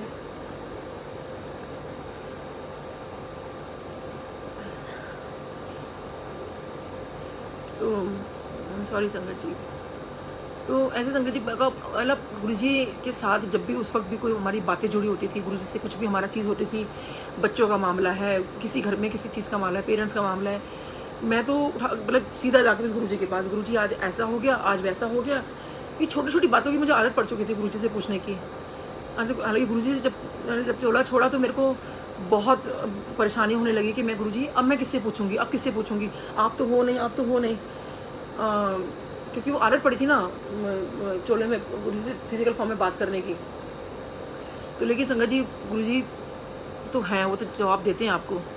अब देखिए छोटी सी बात है कि अभी 1.5-2 साल पहले कुछ परेशानी हुई और मैं बहुत परेशान थी संगत जी, इतनी परेशान हो गई थी इस बात से। पहली बात तो मुझे लगा कि संगत मेरी कोई गलती नहीं है गुरुजी, और मैं बहुत मतलब इतना ज़्यादा मेरा दिल दुखी हुआ इस बात से, इतना दिल दुखी हुआ कि मैं मुझे बर्दाश्त नहीं हो रही थी वो चीज़। और मेरे को बस एक ये आंसर जानना था। मैंने कहा गुरुजी आज अगर आप फिजिकल फॉर्म में होते ना, मेरे को सच में उस दिन, हालांकि इतने एक्सपीरियंसेस गुरु दे चुके हैं मुझे कि वो साक्षात हैं आज भी, लेकिन उस दिन मुझे बहुत वो लगा। मैंने कहा गुरुजी आज अगर आप फिजिकल फॉर्म में होते ना, मैं आपसे पूछती आके ये बात, और मैं आज आप बड़े मंदिर आ रही हूँ और मुझे इसका आंसर चाहिए। और क्या मैं गलत हूँ इस बात में? अगर मैं गुरुजी सही हूँ ना तो मुझे आंसर करो। अब मैं बड़े मंदिर में हम वहाँ हॉल में बैठे हुए थे, हॉल में बैठे थे। तो अब मैं सोच रही हूँ कि गुरुजी मैं आपसे, बस वही बात मेरे दिमाग में घूमे जा रही है और मैं कह रही हूँ गुरुजी मुझे आप आंसर कैसे करोगे आप। तो मेरे मन में आया, मैंने कहा गुरुजी मैं आप आंसर ऐसे करो आज कि आज आपको जो जल प्रसाद है, जैसे आपने देखा है संगत जी जब मतलब जल प्रसाद है वो अंदर लेके जाते हैं और फिर वो संगत में बढ़ता है, जो गुरुजी को भोग लगा प्रसाद अंदर लेके जाते हैं। मैंने कहा गुरुजी आज अगर ये जल प्रसाद मेरे से बोला जाता है उठाने के लिए, इसका मतलब ये है कि आप मेरे साथ हो। और अगर जल प्रसाद नहीं उठाया तो फिर मेरे मन में वहम आ गया। मैंने कहा अगर बाई चांस 1% अगर नहीं उठाया, क्योंकि मुझे ही क्यों बोलेंगे, क्योंकि वो तो किसी भी रैंडमली किसी भी संगत को एकदम से बोल देते हैं। तो मेरे मन में विचार है, मैंने कहा लेकिन अगर गुरुजी अगर नहीं उठाया तो फिर मेरे मन में मेरे का मुझे बहुत बड़ा वहम आ जाएगा कि मैं जल प्रसाद नहीं उठाया मैंने कहा नहीं गुरुजी बस मेरे मन में आज है कि मैं जल प्रसाद उठाऊँ मेरे को, क्योंकि मुझे ना आपसे आंसर चाहिए। तो मुझे कुछ नहीं, मतलब ठीक है। तो क्योंकि उस दिन मैं जिस बात से बहुत परेशान थी, तो मैं बहुत टायर्ड भी, मेंटली भी, हस्बैंड वाइफ दोनों बहुत टायर्ड हो चुके थे उस बात से। तो उन्होंने कहा नीलम चलो मैं भी बहुत थक गया हूँ, थोड़ा जल्दी चलते हैं आज। तो मैं कहा चलो ठीक है चलते हैं। हम लोग वहाँ से उठ के बड़े हॉल से। तो संगत जी मैं बस हॉल से उठ के मैं जा ही रही थी, जब आप पीछे की तरफ जब जाते हो या गुरुजी का रूम है उधर से निकल के जाते हो, तो हम वहाँ से जब निकलने लगे माथा टेक के, तो तभी एक सेवादार मेरे को कहते हैं आंटी आज इतनी जल्दी क्यों जा रहे हो आप थोड़ी देर और बैठो आप। तो मेरे को समझ नहीं आया। मैंने कहा कि पता नहीं किसी सेवादार ने अगर रोका है, मैं इनको जानती नहीं हूँ उस तरह से या कुछ है। और मैं कहा चलो अगर किसी ने मेरे मंदिर में टोका है तो बैठ जाते हैं, 5-10 मिनट और बैठ जाते हैं फिर चलते हैं। तो मेरे हस्बैंड ने कहा ठीक है चलो 5-10 मिनट वहाँ बैठे थे। तो सच अब उसके बाद फिर मेरे को बस वही फिर दिमाग में, मैंने कहा गुरुजी, मैं कहा चलो ठीक है मैं ज़्यादा नहीं सोचना ऐसे, कोई बात नहीं, गुरुजी जिससे भी चाहेंगे, जिसको भी गुरुजी ने ब्लेसिंग्स देनी होगी कोई बात नहीं। संगत जी सोचिए कि अंकल ने मुझे ही उठाया, आंटी आज आप जल प्रसाद सेवा आप करो। तो संगत जी सोच सकते हो कि बड़े मंदिर में जल प्रसाद गुरुजी का भोग लगा हुआ, उसको वो सेवा मेरे को मिली। और मैं वो सेवा करने के बाद जब मैं जो गुरुजी के साथ वो जब किचन बनी हुई छोटी वाली, मैं वहाँ पर आई और मैं संगत जी इतना रोई। वो आंटी मेरे से पूछने लगे कि क्या बात होगी। मैंने कहा आंटी बस मुझे कुछ गुरुजी से कुछ मैंने मांगा था, किसी को नहीं पता, हस्बैंड को नहीं पता। मन में बस सोच के मैं बैठी, गुरुजी मुझे बस आपने ये बताना है कि आप मेरे साथ हो कि नहीं, ये अगर मुझे आज आप आंसर कर देते हो तो आप मेरे साथ हो आज। और संगत जी जब मेरे को ये चीज़ पता चल गई कि गुरुजी मेरे साथ हैं, क्योंकि बड़े मंदिर में आप भी मानते हो कि इस टाइप की कोई चीज़ हो जाए जब आप सोच रहे हो तो गुरुजी आपके साथ हैं। तो गुरुजी तो हैं, लेकिन कई बार हम फिर भी आता है ना कि गुरुजी सच में आप साथ हो। बहुत शुक्राना गुरुजी आपका। तो इस तरह संगत जी गुरुजी ने मुझे जवाब दिया कि देख मैं तेरे साथ हूँ। ऐसी संगत जी एक बार क्या हुआ कि मैं एम्पायर स्टेट में बैठी थी, तो ये भी उन्हीं दिनों की बात है। तो मेरा ना एम्पायर स्टेट में बहुत एकदम रश हो गया था एकदम से, तो बैठने की भी जगह नहीं थी और काफ़ी एकदम से शायद मुझे किसी को पता चला कि एकदम एम्पायर स्टेट खुला है, तो एकदम से काफ़ी भीड़ आ गई थी और मैं वहाँ बैठी हुई थी। और मेरे मन में बस आ रहा था, मैं ऐसे वो सब एकदम मुझे रिकॉल हो रहा था कि कैसे एम्पायर स्टेट में हम आते थे, कैसे गुरुजी बैठे होते थे। और मेरे वहाँ बैठे बैठे संगत जी रोना शुरू हो गया। मैं रोती जा रही हूँ और ये गुरुजी ऐसे सामने आप बैठे होते थे, मैं यहाँ बैठी होती थी, फिर आप ऐसे बुलाते थे। ऐसे एक बार आपने रात का टाइम हो गया था, तो कई बार वो कड़ा प्रसाद आ जाता था, तो हम चार लोग शेयर करते थे। कभी चाय पिलवा रहे थे गुरुजी रात को। तो मैंने कहा गुरुजी वो भी बहुत ही प्यारे दिन थे हमारे, कि जब हम लोग इस तरह से आपके सामने बैठते थे। और संगत जी सोचिए बच्चे मेरे छोटे थे, शायद मेरे ख्याल से बहुत रेयर, इक्का दुक्का या मैं भी 2 या 3 बार बाहर से होगा कि आज्ञा हो गई अब जाओ या कुछ करके, लेकिन गुरुजी ने मुझे कभी आज्ञा नहीं दी इस तरह से कि भी चलो चलो टाइप करके। इक्का दुक्का कभी कुछ हुआ तो हुआ हो। बच्चे मेरे बहुत छोटे थे, जबकि गुरुजी के सामने एक दूसरे को लड़ते रहते थे, कुछ ना कुछ करते रहते थे, और कभी गुरुजी ने कुछ नहीं कहा। हालांकि सेवादार कभी कोई टोक जाते थे, लेकिन गुरुजी ने मेरे बच्चों को खुद आज्ञा दी हुई थी। वो मैं फिर कभी शेयर करूँगी आप लोगों से, वो भी अच्छा बहुत प्यारा सत्संग है। तो संगत जी अभी जब मैं एम्पायर स्टेट बैठी थी तो मेरे को ना मन में बड़ा ना बुरा, मैंने कहा गुरुजी आप होते ना, मैं सब आपसे ये पूछती है, मैं आपसे वो पूछती। तो ना उस दिन मेरे मन में क्या सवाल हो रहा था कि मैं गुरुजी मुझे लगता है कि मेरे को ना मैं ना अच्छी डॉक्टर नहीं हूँ मैं। तो पता नहीं क्यों मेरे मन में ऐसा आया। मेरे को कहा नहीं गुरुजी कई बार ऐसा होता है ना कि भाई हम सारे पेशेंट को ठीक नहीं कर पाते हैं। तो अब क्योंकि आप भी जानते हो संगत, 100% कोई भी डॉक्टर परफेक्ट नहीं होता। तो मन में वैसे मेरे पास आया, मैंने कहा गुरुजी लेकिन आपने तो मुझे ब्लेसिंग्स दी थी, लेकिन ऐसा क्यों, मतलब लगता है मैं ना अच्छी डॉक्टर नहीं हूँ, मेरे से आजकल ना ठीक से काम नहीं होता, मेरा मन नहीं लग रहा काम के अंदर। जिस जो भी परेशानी हुई थी मेरा थोड़ा मतलब कि प्लस जैसे मेरी बेटी का भी थोड़ा सा दिक्कत चल रही थी स्कूल वगैरह में, और थोड़ा सा था मतलब प्रॉब्लम कहीं ना कुछ, प्लस मेरी थी थोड़ी कुछ दिक्कत पंकज जी। तो मैं थोड़ा वो था, तो मैं उस तरह से ना अपना क्लिनिक पर ध्यान नहीं दे पा रही थी। तो मुझे लग रहा था, मेरे पास गुरुजी लगता है कि मैं ना बहुत अच्छी डॉक्टर नहीं हूँ। तो सोचिए गुरुजी कैसे आपको आंसर करते हैं, और उसी वक्त करते हैं जब आपको आंसर करना होता है, गुरुजी आपको उसी वक्त आंसर करते हैं। तो संगत जी सोचिए, मैं बैठी हूँ एम्पायर स्टेट में, रो रही हूँ गुरुजी के सामने, और ये बात बोल रही हूँ कि लगता है गुरुजी मैं ना अच्छी डॉक्टर नहीं हूँ। संगत जी तभी एक कोई संगत आती है, वो मेरे पास आके बैठती है, जहाँ जगह नहीं है फिर भी समा हम ऐसे करके इस जगह बना रहे हैं, और जैसे वो संगत बैठती हैं तो एकदम से मुझे उन पर नज़र पड़ती है। तो उनको मैं देखती हूँ तो कहती है डॉक्टर साहब नमस्ते, जय गुरु जी। तो मैंने कहा हाँ जय गुरु जी। मैंने कहा लेकिन आप यहाँ पे कहाँ, मेरी पेशेंट है मेरे नाम से, शी इज़ नीलम भूटानी जी। तो कहती है डॉक्टर साहब आप यहाँ पे मतलब कैसे, क्योंकि अब हम लोग नए नए जुड़ रहे हैं ना, तो पता चल रहा है कि हाँ भी मेरी डॉक्टर भी जानती हैं, और मुझे लगा मेरे पेशेंट भी यहाँ पे डॉक्टर गुरु जी के पास आते हैं। तो हम दोनों एक दूसरे को देख के बड़े खुश हुए, क्योंकि काफ़ी सालों बाद हम मिले थे। तो कहती हैं डॉक्टर साहब आप तो, हम लोग एक्चुअली ना यहाँ से शिफ्ट हो गए हैं और जनकपुरी चले गए, तो इसलिए ना मैं आपके पास आ नहीं पाई। और मैं ना उन्हीं के बारे में कुछ दिन पहले सोच रही थी। मैंने कहा कि देखो मेरे को जो एक वो पेशेंट है, वो इतनी अच्छी मेरी पेशेंट है और वो भी नहीं आती मेरे पास, तो ऐसी क्या बात होगी मतलब। तो उन्होंने मुझे मैसेंजर पे मैसेज भी किया था कि she will come to me, और उसके बाद भी वो नहीं आई। तो मैंने कहा पता नहीं क्या बात हो गई है, मतलब शायद मेरे को इतना अच्छा नहीं समझती है वो, या वट एवर जो भी था। सोची कैसे गुरुजी उन्हीं को ही भेजते हैं, और वो वहाँ बैठी हुई हैं। तो कहती हैं कि डॉक्टर साहब हम लोग बहुत दूर चले गए हैं, और एक्चुअली मेरे हस्बैंड की यहाँ पोस्टिंग हो गई है, तो मेरे को ना झंडे वाला आना बड़ा मुश्किल है एक्चुअली मेरे लिए। तो मैं कहा नहीं कोई बात नहीं, तो वो तो खैर सभी के साथ है, क्योंकि कहती है बहुत दूर पड़ जाता है आपका क्लिनिक ना, तो इसलिए मैंने ना खान मार्केट में एक डॉक्टर है, मैं ना वहाँ चली जाती हूँ, क्योंकि मेरे हस्बैंड की ना पोस्टिंग लोधी रोड में हो गई है। तो मैंने कहा अच्छा। तो कहती मैं खान मार्केट जाती हूँ।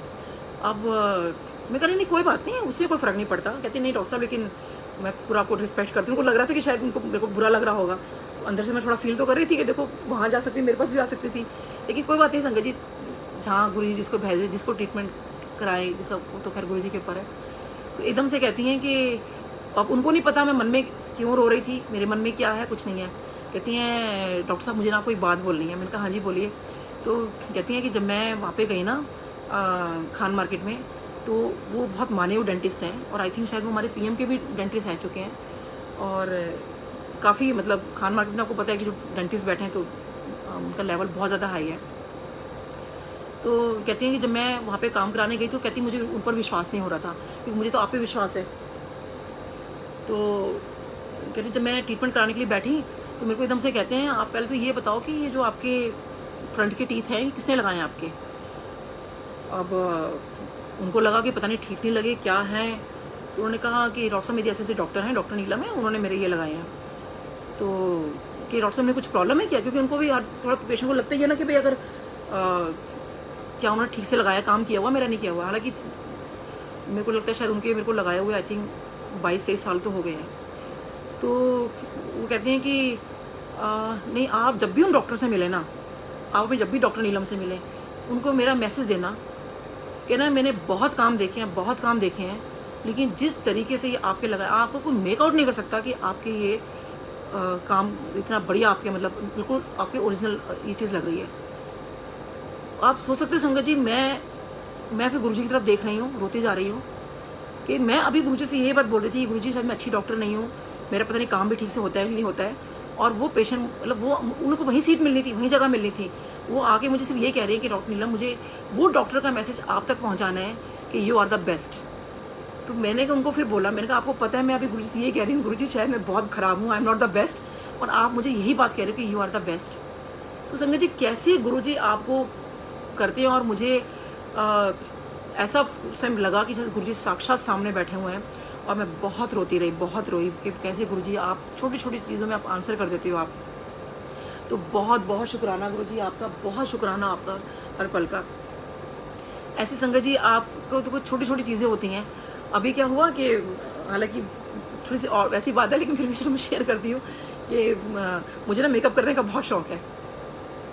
तो मुझे लगता है कि नहीं, मतलब लाइफ को ना बहुत अच्छे से जिया जाए। मतलब जब आपको भगवान ने दिया है सब कुछ, तो क्यों ना आप अच्छे कपड़े पहनो, क्यों ना आप वो करो। और गुरुजी के लगे हमने ये सीखा भी ये था, क्योंकि गुरुजी के देखते थे बहुत लोग इतने सुंदर सुंदर बनकर आते थे, बढ़िया बढ़िया सब कपड़े पहनते हैं, सब कुछ है। तो और प्लस मुझे मेकअप का वैसे ही बहुत शौक रहा है शुरू से, बचपन से ही। तो एनीवे तो मैं ना मेरे को ना अब ऑब्वियसली क्योंकि अब एज हो रही है, तो हल्की फुल्की फाइन लाइंस तो अब ऑब्वियसली स्टार्ट हो ही जाएंगी। तो मेरे को फाइन लाइंस आनी शुरू हो गई। तो मैं एकदम से मैंने कहा ओहो, मैं तो मतलब एकदम से शीशे में देख के मैंने कहा नहीं नहीं गुरुजी फाइन लाइंस जानी चाहिए। तो मैं अपनी फ्रेंड से शेयर कर रही थी, तो कहने लगी हाँ हाँ इतना मेकअप जो करते हो फाइन लाइंस तो आएंगी ना आपके। तो मेरे को भी लगा, मैंने कहा शायद ना मेकअप की वजह से मेरे को ना फाइन लाइंस आनी शुरू हो गई हैं। तो मैं ऐसे करती हूँ, अब मेकअप नहीं करती मैं। और अब संगत जी, क्योंकि पता है ना किसी फीमेल के लिए मेकअप करना, और जिसको शौक हो तो बहुत वो लगता है। संगत जी मैंने ना मेकअप करना छोड़ दिया, और मैं ना ऐसे ही नॉर्मल अपना जैसे क्लिनिक जाने लगी। तो मेरी एक पेशेंट है मिसेस अनीता सिक्का, वो उस दिन आए। She is also an old संगत, वो भी गुरु से काफ़ी जुड़ी हुई हैं। तो जो अपने ट्रीटमेंट के लिए आई तो मेरे को एकदम से कहती हैं अरे आज क्या हुआ, तबीयत ठीक नहीं क्या? तो मैंने कहा नहीं तबीयत तो मेरी ठीक है, आज ना एक्चुअली मैंने मेकअप नहीं कर रखा। तो कहती लेकिन क्यों नहीं किया? तो मैंने कहा she is very friendly to me, उनसे मैं नॉर्मली काफ़ी सी बातें शेयर कर लेती हूँ।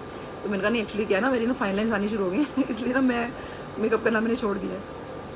तो एकदम से कहती है कि तो मतलब एज होगी तो मेकअप नहीं होगा तो फाइन लाइन्स रुक जाएंगी क्या? वो तो तभी भी आएंगी।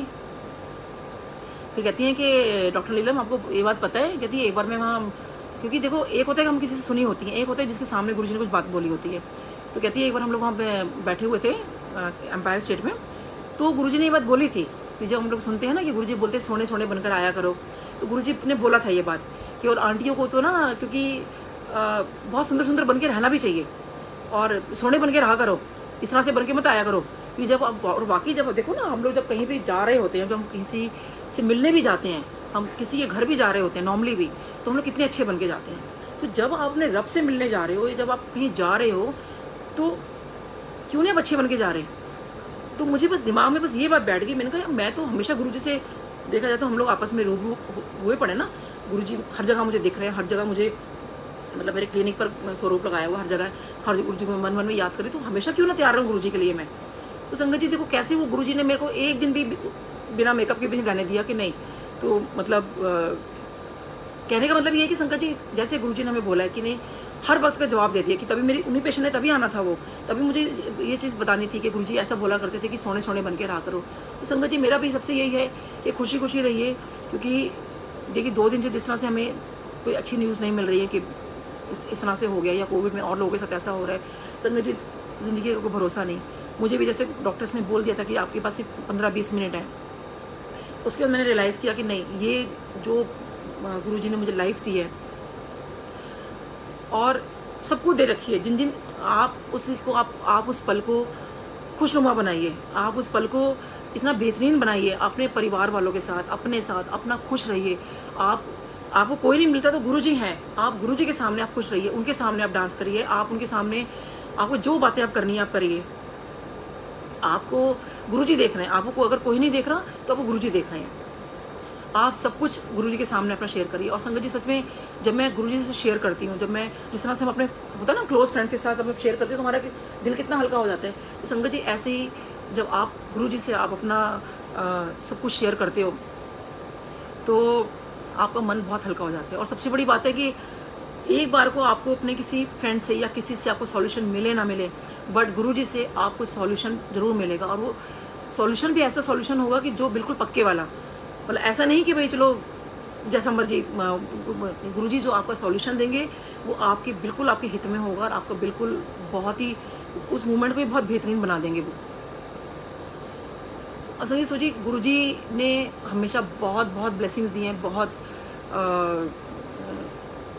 मैं आपको बताती हूँ कि एक बार मैं जब ये 2010 या 11 जब मेरे को ये सब हमारा हो रहा था, मेरे को ना वो गॉल ब्लैडर वाली प्रॉब्लम स्टार्ट हो गई। लेकिन मुझे ये चीज़ मैं आपसे बाद में शेयर करूँगी। इसका थोड़ा सा मैं ये चीज़ बता रही थी कि कैसे उस टाइम भी वो गुरुजी ने बहुत बहुत मेरे को ब्लेसिंग्स दी, बहुत ब्लेसिंग्स दी कि मेरे को किस तरह से मेरे को उस प्रॉब्लम से भी निकाला। और एक बार क्या हुआ कि जब हम लोग गुरुजी के पास वहाँ बैठे हुए थे तो मेरी मदर इन लॉ जो कि आज बहुत खुश भी होती हैं और बहुत वो करती हैं, तो मेरी सिस्टर इन लॉ की शादी नहीं हो रही थी, तो गुरुजी ने ना बड़ा कस के डांट लगाई, उनको बहुत कस के डांट लगाई। तो रोज़ याद करती हैं, रोज़ गुरुजी ने मुझे बहुत डांटा था, गुरुजी ने मुझे बहुत डांटा था, बट वो बहुत खुश होती हैं। तो कैसे वो डांट लगा के और मेरी मदर इन लॉ को शायद उन्होंने उस टाइम ब्लेस कर दिया था। उनकी मुझे एज तो नहीं पता, लेकिन शायद वो 85 या 90 के बीच में होंगी संगत जी।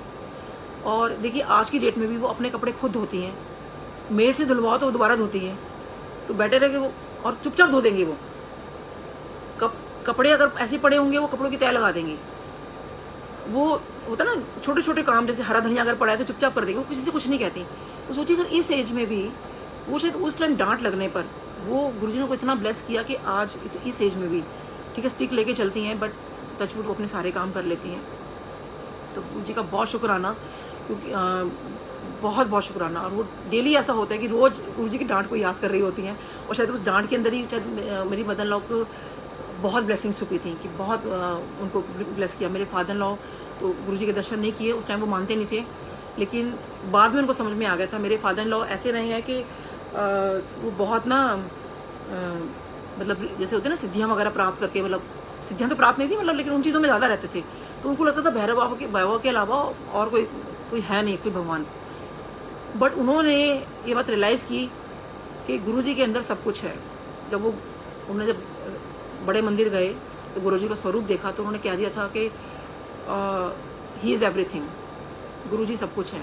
मतलब मैंने अपने फादर इन लॉ से सुना तो मुझे लगा, मैंने कहा नहीं, मेरे फादर इन लॉ को बहुत सारी चीज़ें पता चल जाती थी कि अगर वो ये कह रहे हैं कि गुरुजी सब कुछ है, तो वो तो हमें पता ही था। वो तो हस्बैंड को डे वन ही दिखा दिया था कि ही is the supreme of this universe. तो मेरे फादर इन लॉ भी ये चीज़ की। ऐसी मेरी मदर को गुरुजी ने ये चीज़ दिखाई। मैं भी फिर कभी आपकी बात पूरा बाद में शेयर करूँगी कि गुरुजी जो है भगवान शिव हैं। स्पेशली मेरी मदर जो मानती नहीं थी, जाना पसंद नहीं करती थी, मुझे मना करती थी कि गुरुजी के पास मत जाया कर। और बाद में उन्होंने मेरे को बहुत थैंक यू बोला, मेरी मम्मी ने, कि तूने मुझे गुरुजी से मिलवाया कि नीलम तेरे जो गुरुजी हैं वो तो भगवान साक्षात भगवान शिव हैं। और ये वाकई गुरुजी ने मेरी मम्मी को चीज़ दिखाई कि वो भगवान शिव हैं। तो संगत जी मेरा यही कहना है कि हमारा वैसे तो हर पल सत्संग है। मेरे को तो आप पूरी रात बोलोगे, मैं तो पूरी रात गुरुजी के लिए बोलती रहूँगी। और इतनी सारी चीज़ें हैं गुरुजी की, इतनी सारी चीज़ें हैं कि कई बार तो मुझे इतना छोटा छोटा याद आता है ना, मुझे लगता है कि गुरुजी, मैं आप यकीन मानोगे मैं भूल जाती हूँ, और मैंने कभी वो चीज़ें शेयर भी नहीं की आज तक, क्योंकि शायद मुझे गुरुजी भुला देते हैं वो चीज़ें। और जब मुझे वो चीज़ याद आती है, मुझे लगता है वाह गुरुजी, मैंने आपके साथ ये पल भी बिताया हुआ है, मेरी ये चीज़ भी वैसी हुई हुई है आपकी। बस अंकल जी एक चीज़ मैंने गुरुजी के लिए थोड़ी और बोल दी थी, तो वो चीज़ मुझे गुरुजी ने कभी सेवा नहीं दी। और ये बात मुझे अभी 3-4 दिन पहले रियलाइज़ हुई कि जैसे हम सुनते थे कि सब आंटी को बोलते थे गुरुजी पैर दबा दो, ये कर दो, वो कर दो, तो मैं सोच रही थी गुरुजी आपने मुझे तो कभी नहीं बोला। खैर इससे एक मैसेज ये भी मिला मेरे को कि गुरुजी उन लोगों को बोलते थे जिनको बहुत ज़्यादा प्रॉब्लम होती थी, लेकिन फिर भी मेरे मन में कहीं एक टीस होती थी बाद में कि गुरुजी मुझे तो कभी नहीं बोला। तो संगत जी भी 3-4 दिन पहले मुझे एक बात याद आई जो मैं भूल चुकी थी, कि शायद ये भी आंसर मुझे गुरुजी ने किया। कि संगत जी जब मैं अंपायर से जाना शुरू हुई थी, तो जब मैं वहाँ आंटीज़ को देखती थी ना कि भाई वो पैर दबा रही हैं, तो मैं ना मन में आके बोलती थी, मैंने कहा गुरुजी आपके यहाँ के ना मुझे सब कुछ बहुत अच्छा लगता है, सिर्फ मुझे 2 चीज़ आपके यहाँ की पसंद नहीं आई। मैं गुरुजी से कुछ नहीं बोला ये बात मैंने, संगत जी मैंने अपने मन में बोलती थी और हमेशा बोलती थी मैं मन में। मैंने कहा गुरुजी एक तो ये आंटी यहाँ के पैर दबाती है ना, ये मुझे बड़ा और लगता है, ठीक है। और दूसरा और कि भाई ये जो एक थाली में 4 लोग खाना खाते हैं ना, गुरुजी मुझे ये पसंद नहीं आती है। तो संगत जी मैं क्या करती थी कि अपनी जो चपाती प्रसाद लेनी 2 फटाफट से, जैसे लंगर आया 2 चपाती प्रसाद लेनी और जो भी लंगर में है उस पर रखना और अपना अलग से खाना। क्योंकि मैं तो उन लोगों में से हूँ कि मैं तो अपने बच्चों को झूठा नहीं खाती। अब 4 लोगों को झूठा कैसे खा लूँ, बाकी 3 लोगों का झूठा कैसे खा लूँ मैं तो संगत जी मैं फटाफट अपना वो करती थी। और शुरू में क्या होता था कि जिसने पहले लंगर कर लिया वो उठ जाया करता था।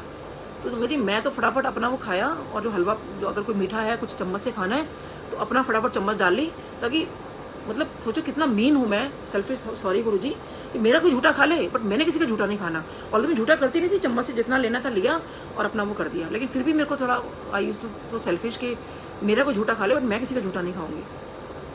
तो मैं फटाफट करके उठाया करती थी। उसके 2-3 बार से फिर ये रूल बन गया, जब तक सारे लंगर नहीं करेंगे तो उठेगा नहीं। तो मेरे मन में आया, मेरे कहा अच्छा जो गुरुजी ने मेरे को देख लिया होगा ना, इसलिए रूल बना दिया। फिर मेरे संगत जी मैंने फिर वही करना शुरू किया कि चुपचाप मैंने सोची गुरुजी मेरे को देख रहे हैं, कहा कुछ नहीं कभी गुरुजी ने मुझे। तो अपने 2 चपाती उठाई और उस पर प्रसाद रखा, जो भी अपने लंगर है, और वो खा लिया। लेकिन संगत जी सोचिए, गुरुजी के पास जाते जाते मेरे ये सारे वहम कि ये सब कुछ ऐसे करके, अब मुझे नहीं फ़र्क पड़ता मेरे सामने कौन बैठा है, मुझे कुछ फ़र्क नहीं पड़ता संगत जी। कौन है, अमीर है, गरीब है, छोटा है, बड़ा है, सब बराबर है। कोई अमीर गरीब नहीं है, कोई छोटा बड़ा नहीं है। गुरुजी की नज़रों में सब बराबर हैं। और संगत जी जब गुरुजी की नज़रों में बराबर है तो मैं कौन हूँ, मेरी क्या औकात है कि इस तरह से भेदभाव करने की। मैंने बड़ी माफ़ी मांगी गुरुजी से। और मैं जैसे गुरुजी को बोलती थी ना, गुरुजी मुझे आपके ना ये पाँव दबाने पसंद नहीं है जिस तरह ये आंटियाँ करती हैं, तो सॉरी गुरुजी, बहुत मैं सॉरी कि शायद ये बात मैंने बोली थी कि मतलब शायद मैंने उसको चीज़ को ऐसे नज़र से देखा, तो शायद गुरुजी ने मुझे मौका नहीं दिया। लेकिन जब मेरे को और वो ड्रीम भी मुझे याद आया कि जब गुरुजी ने चोला छोड़ दिया था, तो तब मुझे लगता था, मैं कहा नहीं गुरुजी एक बार तो अपने पाँव दबाने देते हैं मेरे को, ना आपने कभी सिर दबाने दिया ना कभी पाँव दबाने दिए। सोचिए संगत जी, गुरुजी हमारे इतने प्यारे हैं कि रात को ही मेरे को ड्रीम आता है कि मैं गुरुजी का सिर भी दबा रही हूँ और पैर भी दबा रही हूँ, और गुरुजी मेरे घर में आए हुए हैं। और इस तरह से ऐसे संगत जी, हमारा जब घर बना था गुड़गांव में, मैं बहुत लंबा सत्संग है वो बाद में शेयर करूँगी, लेकिन उसकी छोटी सी चीज़ मैं बताती हूँ कि जब वो गुरु जी से ब्लेस तो करवा लिया था हम लोगों ने, लेकिन ना जब मेरे को मन में था कि मैंने कहा जब गुरु जी ये बन जाएगा ना, मन में सोचा था, मैंने कहा जब ये बन जाएगा तो मैं तब हम लोग वहाँ गुरु जी को लेके जाऊँगी मैं। लेकिन गुरु जी ने तो झोला छोड़ दिया। लेकिन गुरु जी की इतनी मेहर कि चाहे एक बार से ही एटलीस्ट गुरु जी की फैमिली अपने कदम डाल चुकी है मेरे घर में, मैं बहुत शुक्राना गुरु जी का। तो संगत जी ऐसे एक बार और क्या हुआ कि जो कि मैं एकदम से अभी याद आया मेरे को कि मेरा बर्थडे था। तो बर्थडे था तो मन में होता है ना कि गुरुजी कुछ खास मांगा, कुछ नहीं कि गुरुजी कुछ गिफ्ट दो, ऐसा कुछ नहीं दिमाग में। बस तो मन में भी क्या सोचा मैंने कि गुरुजी आज मेरा बर्थडे है ना, तो मेरा बहुत मन है कि आज मैं ना आपके पास बैठूं, मतलब जहाँ गुरुजी का अंपायर स्टेट में जो यहाँ है, जो फर्स्ट लंगर में, मैं वहाँ फर्स्ट बैठूं आपके साथ, तो मुझे वहाँ लंगर करना है। तो संगत जी जब अब लेकिन हम तो पीछे थे हम लोग तो लेकिन जिस तरह हम आए तो एकदम से हमने कहा कि अब चलो लंगर होने वाला है एकदम से। तो उस हबड़ दाबड़ में एकदम से क्या हुआ कि मेरे को एकदम से लगा कि मैंने अरे फटाफट मैं ना आगे जाती हूँ, और क्योंकि अभी एकदम संगत उठी है, तब जब तक वो सब कुछ लगाएंगे तब तक मैं वहाँ बैठ भी जाऊँगी। संगत जी जैसे ना मैंने फटाफट क्या करा, मैं सबसे आगे जाके ना गुरु जी के पास, हम लोग मेरी फैमिली और मेरी सिस्टर इन लॉ साथ में थी। तो मेरी सिस्टर इन लॉ जैसे एकदम बैठने लगी ना, तो गुरुजी ने बड़ी सी कस के डांट लगाई मेरी सिस्टर इन लॉ को, चल उठ यहाँ से, पीछे जाके बैठ। और मेरी सिस्टर इन लॉ को इतनी कस की डांट लगाई, तो वो मुझे लगा पता नहीं किसको बोला है, इसको भी बोला है और संगत किसको बोला है। वो फिर बैठने लगी, फिर गुरुजी ने कहा बोला तो पीछे जाके बैठ, मतलब बड़े गुस्से में बोला उसको मेरी सिस्टर इन लॉ को। तो मुझे लगा, मैंने कहा लो गुरुजी मैं तो मन में कह रही हूँ कि मैं यहाँ बैठना चाह रही हूँ और आपने तो मेरी सिस्टर इन लॉ को डांट लगा दी। तो उसको लगा दी क्योंकि वो हम सब फैमिली इकट्ठे आए, तो इसका मतलब हमें पीछे बैठना है। और वो एकदम चली गई और एकदम से मैं बस अभी उठने लगी थी, तो गुरुजी ने बस देखा और कुछ नहीं कहा। तो मुझे लगा गुरुजी ने मुझे तो कुछ कहा नहीं है। तो सोचिए संगत जी कैसे कि वो जो मैं फर्स्ट, हम लोग हमारी फैमिली बैठी, वो फर्स्ट मेरे बर्थडे वाले दिन गुरुजी ने मेरा सुना, और फर्स्ट वो जो था गुरुजी का, मतलब मैं पास में बैठ के मैंने लंगर किया। और एक छोटा सा मुझे ख्याल आ रहा, थोड़ा वेग सा, कि शायद मैंने ये भी मन में बोला था कि गुरुजी आपका चोला अगर इधर आ जाए ना तो इसको मैं टच भी कर लूँ। तो सोचिए संगत जी, मैं आज जब अंपायर स्टेट जाती हूँ तो मैं वो ना ध्यान लगाती हूँ कि अरे मतलब गुरुजी इतनी दूर थे, यहाँ पे चोला कैसे आ सकता था। बट संगत जी बिलीव मी कि मैं उस चोले को टच भी किया मैंने, क्योंकि वो शायद गुरुजी ने ही मेरी तरफ भेज दिया था, वट जो भी था, कि गुरुजी ने कैसे मेरे बर्थडे वाले दिन मेरी वो विश भी पूरी कर दी कि चल तेरे को बहुत मन है मेरे पास यहाँ लंगर करने का, चल तू यहीं बैठ के कर। और जबकि छोटे बच्चों को तो आपको पता है फर्स्ट फ्लोर पे भेज देते थे या बाहर बिठाते थे, बच्चों ने भी, हम सब ने वही लंगर किया है। शुरू में तो जब गुरुजी मुझे देखते थे तो आई थिंक तब तो फैमिली को बिठाते थे, लेकिन गुरुजी ने एक दिन मुझे फैमिली अलग लंगर कर रही है, मैं अलग, तो फैमिली के साथ साथ झूठा मतलब फिर भी एक बार मैं वो कर लेती थी, लेकिन गुरु जी ने मेरा वो सब भी चेंज कर दिया। तो संगत जी कभी नहीं सोचेगा कि हमारा कौन बैठा है कौन क्या है। गुरु जी आपका हर पल सुनते हैं, आपके जो मन में जैसी चीज़ें हैं। और गुरु जी ने छोटी छोटी इतनी सारी चीज़ें हमारी हुई हैं लाइफ में, जो आई थिंक गुरु जी ने सब कुछ पूरा किया है, सब कुछ। और मेरे हिसाब से जब मुझे कुछ ऐसा कुछ ध्यान आता है कि अच्छा गुरु जी अगर ये चीज़ पूरी नहीं हुई तो शायद वो मेरे कभी संगत जी शायद वो हक में नहीं होगी। और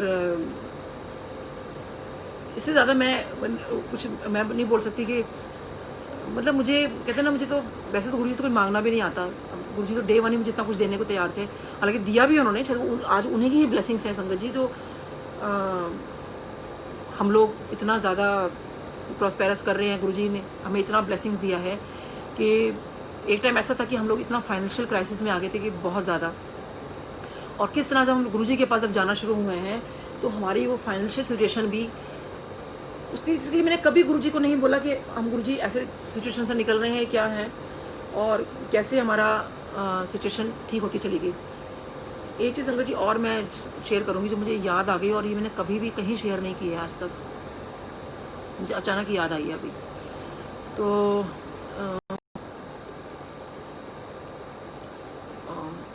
अंकल शेयर कर दूँ ना, थोड़ा सा टाइम काफ़ी हो गया है। कैन आई कंटिन्यू या नेक्स्ट टाइम कर दूँ? नहीं तो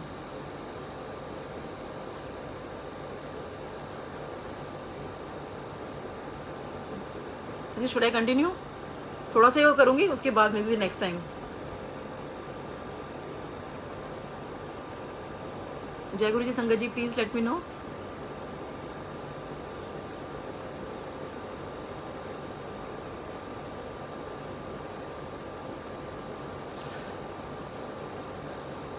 ओके कितु आंटी प्लीज, बस मैं थोड़ा सा और करूंगी। मेरे को अचानक से अभी एकदम याद आया, विच आई नेवर एवर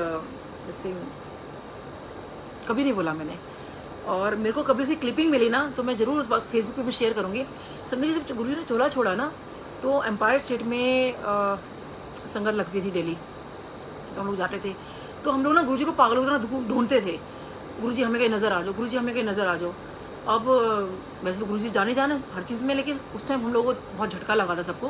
तो जो एम्पायर स्टेट के सामने जो लॉन बना हुआ है, तो हम लोग वहाँ पे गए तो थोड़ा बरसात हो रही थी।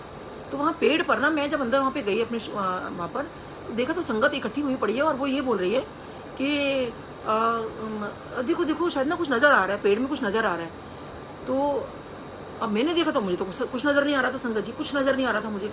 वो कहते कि नहीं देखो ना ये किसी को कुछ भगवान शिव नज़र आ रहे थे, ज़्यादा तो भगवान शिव नज़र आ रहे थे, गणेश जी नज़र आ रहे थे। तो गणेश जी ज़्यादा नज़र आ रहे थे एक्चुअली सबको। देखो गणेश जी बन रहे, गणेश जी बन पेड़ में। एक्चुअली वो पेड़ ऐसा था कि वो कौन सा होता है, आम का जो पेड़ होता है, वो जो लंबे वाले पेड़ होते हैं, तो वो वाला था। तो बरसात में ना वो जो कुछ रिफ्लेक्शन से ऐसा लगता है जैसे गणेश जी का वो बन रहा हो। संगत जी उस वक्त ना मेरे पास जो डिजिटल कैमरे नए नए चले थे, वो बाई चांस उस दिन मेरे पास था, बाई चांस। और आपको पता है कि वो मोबाइल उस टाइम नहीं आए थे, ये डिजिटल कैमरे आए थे और मोबाइल दूसरे वाले आए थे, और छोटे वाले जो मोबाइल थे, स्मार्टफोन नहीं थे उस वक्त। नहीं आगे थे I think, I don't know, मतलब नहीं आगे थे, बट डिजिटल कैमरा और वो स्मार्टफोन इकट्ठे आए थे। तो I had a digital camera with me. तो मैंने ना क्या करा, मैंने कहा मुझे तो कुछ नज़र नहीं आ रहा, बट स्टिल मैं ना, नहीं किसी ने कहा कि किसी के पास कैमरा है क्या, कैमरा है क्या, तो मेरे पास बाई चांस था। मैंने कहा हाँ मेरे पास है। कहते हैं आप आंटी फ़ोटो क्लिक करो, देखो उसमें से ना हो सकता है हमें कुछ महसूस हो, कुछ गुरुजी नज़र आ जाए, कुछ हो, क्योंकि संगत हम ना पागल से हुए रहते थे एकदम से।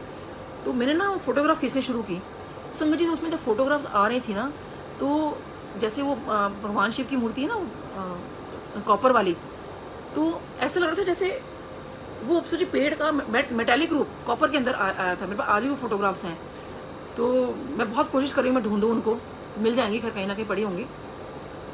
तो उसके बाद ना मैं खींची जा रही और मेरे मन में क्या आ रहा है कि कोई कह रहा है कुछ बन रहा है, कुछ बन रहा है। मैंने कहा गुरुजी मुझे आप चाहिए, मुझे आप दिख जाओ, मुझे आप दिख जाओ, मुझे आप चाहिए, आप कहाँ हो गुरुजी, आप कहाँ हो।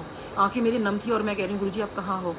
तो संगत जी सोची, मैंने कैमरा क्लिक किया, मतलब वो फोटोग्राफ लेने के लिए, जो इतनी देर से बहुत सारी कॉपर में फोटोग्राफ्स आ रही थी ना, एकदम से उसमें लाइट आनी शुरू, मतलब जो फोटोग्राफ आई हैं उसमें खाली लाइट है, पिंक लाइट या कुछ इस तरह से बड़ी प्यारी लाइट आई है वो। तो मैं कह रही हूँ गुरुजी आप आ जाओ, मैं बार बार कह रही हूँ गुरुजी अब आप आ जाओ, सारे भगवान के दर्शन करा लिए, हो गया, अब मुझे आप चाहिए। सोचिए संगत जी, उसके बाद मैंने ये बात बोली है और वो खाली उस फोटोग्राफ में खाली सिर्फ लाइट से लाइट आ रही थी। तो गुरुजी मुझे बता रहे थे मैं तो लाइट बन चुका हूँ ना, तो देख लाइट आ गई, मैं समझ नहीं पाई। तो मैं ना ऐसे करके खड़ी हूँ और मैं कह रही हूँ अच्छा। उसके बाद हम लोग चले गए और मैं कह रही हूँ कि गुरुजी ये तो खाली लाइट ही लाइट आई है। मैं नहीं समझी। मैं तब मैंने कहा गुरुजी आप कहाँ हो, आप आए हो क्या, आप कहाँ पर हो, मैं तो मुझे तो आप चाहिए, मुझे आप चाहिए हो। तो उसके बाद ना किसी संगत को ने कहा था कि मुझे जितनी फोटोग्राफ्स ना ईमेल कर देना आप। तो मैं उनका ना नंबर सेव करने के लिए मोबाइल निकाला, मैंने वो छोटे मोबाइल होते थे, नंबर सेव करने के लिए उनका मोबाइल निकाला कि अगर मैं उनका नंबर सेव कर लूँ तो इधर उधर हो जाएगा, क्योंकि मुझे उनका ईमेल भेजना है, फिर उनको फ़ोन करके मैं ईमेल ले लूँगी उनसे। तो संगत जी, जब मैंने वो छोटा वाला मोबाइल निकाला अपना, और मोबाइल निकाल के सोचिए कि आपको सोचिए, अब तो स्मार्टफोन में तो मतलब किसी भी फ़ोन में अगर आपको किसी को मैसेज करना है, आप पहले मैसेज में जाओगे, उसके आप इनबॉक्स में जाओगे, फिर आप टाइप करोगे, तब जाके आपको नाम आता है, ठीक है। तो संगत जी, जैसे मैंने मोबाइल निकाला, मोबाइल ओपन किया, तो मैं बड़ी देर से कह रही थी ना गुरुजी अब आप आ जाओ, अब आप आ जाओ। तो संगत जी बिलीव में मैसेज बॉक्स खुला हुआ था मेरा, और उसमें गुरुजी का जो एक्चुअल नाम है, गुरुजी का नाम लिखा हुआ था उसमें। और संगत जी सोचिए, that was in capital letters. और मेरे ना हाथ पैर कांप गए मेरे, कि मैंने कहा कि ये तो मैंने इसमें लॉक सिस्टम लगा रखा है 30 सेकंड का। एम्पायर स्टेट से आते आते हम लोग ऐसे फार्म हाउस तक आ चुके थे, यहाँ तो ऑब्वियसली वो लॉक हो गया होगा फ़ोन। और कैसे वो ओपन था, कब वो गुरुजी का नाम टाइप हुआ, सोचिए कि। और उसको अगर आप कैपिटल लेटर से में लिखते हो तो बार बार आपको कैपिटल वर्ड डालना पड़ेगा, कैपिटल करना पड़ेगा, फिर उसमें ये सिस्टम होता है, कैपिटल करो, वो दबाओ आप एरो को, फिर कैपिटल होगा।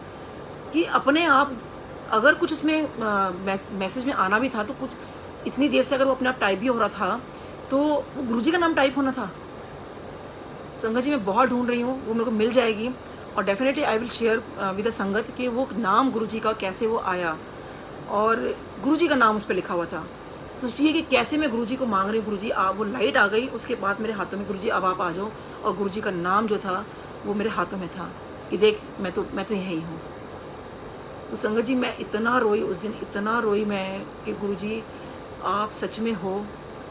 बस गुरुजी अब एक उस लाइट में आ गए, लाइट फॉर्म में आ गए हैं, और उस निराकार रूप में आ गए हैं कि शायद जैसे पुरानी संगत भी कहती है कि गुरुजी शायद बोलते थे इस बात को कि भाई उस फॉर्म में वो बहुत लिमिटेड अपने पावर्स उनकी वो थी, लेकिन अब उनकी लिमिटेड बेइंतहा है। और आप देख ही रहे हो किस तरह, और हर किसी से कनेक्शन है। मुझे लगता है मेरे गुरुजी हैं, हर किसी को लगता है उनके गुरुजी हैं, नई संगत है उनको लगता है मेरे गुरुजी हैं, और आप लोगों की भी हर पल पर आपके सत्संग है, आपके हर पल वो साथ में है, हर वक्त। हालांकि मेरी डॉक्टर ने भी मुझे बोला कि मम्मी इतनी संगत क्यों आती है, ये तो हमारे गुरुजी हैं बस। तो मैंने कहा बेटा आपके नहीं है, ये सबके हैं। वो हमें फील होता है ऐसे। मेरी डॉक्टर छोटी है, हालांकि उसको अब समझ में आ गया कि ऐसे नहीं बोलना चाहिए था उसको, बट गुरुजी हमारे हर पल साथ में है। मतलब मैं गुरुजी को डिस्क्राइब करूँ ना, वो एक आती है ना कि वो ये शायद समुद्र की वो इंक भी बन जाए ना तो वो भी कम पड़ जाएगी लिखने के लिए, और अगर ये आसमान में मुझे लिखने के लिए वो पेपर मिल जाए ना तो वो भी मेरे को कम है मेरे गुरुजी का लिखने के लिए। और गुरुजी के बारे में संगत जी इतनी चीज़ें हैं, आप भी महसूस करते हो, मैं भी महसूस करती हूँ। छोटी छोटी चीज़ें डे टू डे लाइफ की भी अगर हम उनसे वो करते हैं ना तो हमें आंसर मिलते हैं। और अगर संगत जी किसी को अगर कोई आंसर नहीं मिल रहा है तो प्लीज़ मान के चलिए कि उसमें शायद आपके खुदा की, आपके रब की, आपके गुरुजी की शायद रज़ा नहीं है, और उस चीज़ को आप थोड़ा होल्ड पे रख दीजिए। आपको गुरुजी इतने प्यार से, इतने ऐसे फूलों की तरह निकाल लेंगे कि आपको पता भी नहीं लगेगा, और बाद में आपको रियलाइज़ होगा कि अरे मेरे को तो गुरुजी ने ऐसे फूलों पर उठा रखा था। एक वो चीज़ है ना, एक पोएम भी है कि वो जो फुट प्रिंट चल रहे होते हैं कि दो इकट्ठे होते हैं फिर बाद में एक बन जाता है, तो वो कहते हैं भगवान जी आप कहाँ गए थे, कहते मैं कहीं नहीं गया था, कि वो जो फुटप्रिंट्स तेरे नहीं वो मेरे हैं, मैंने तेरे को अपने सर पे उठा रखा था। संगत जी वही बात है कि गुरुजी ने हम सबको ऐसे ही उठा रखा है।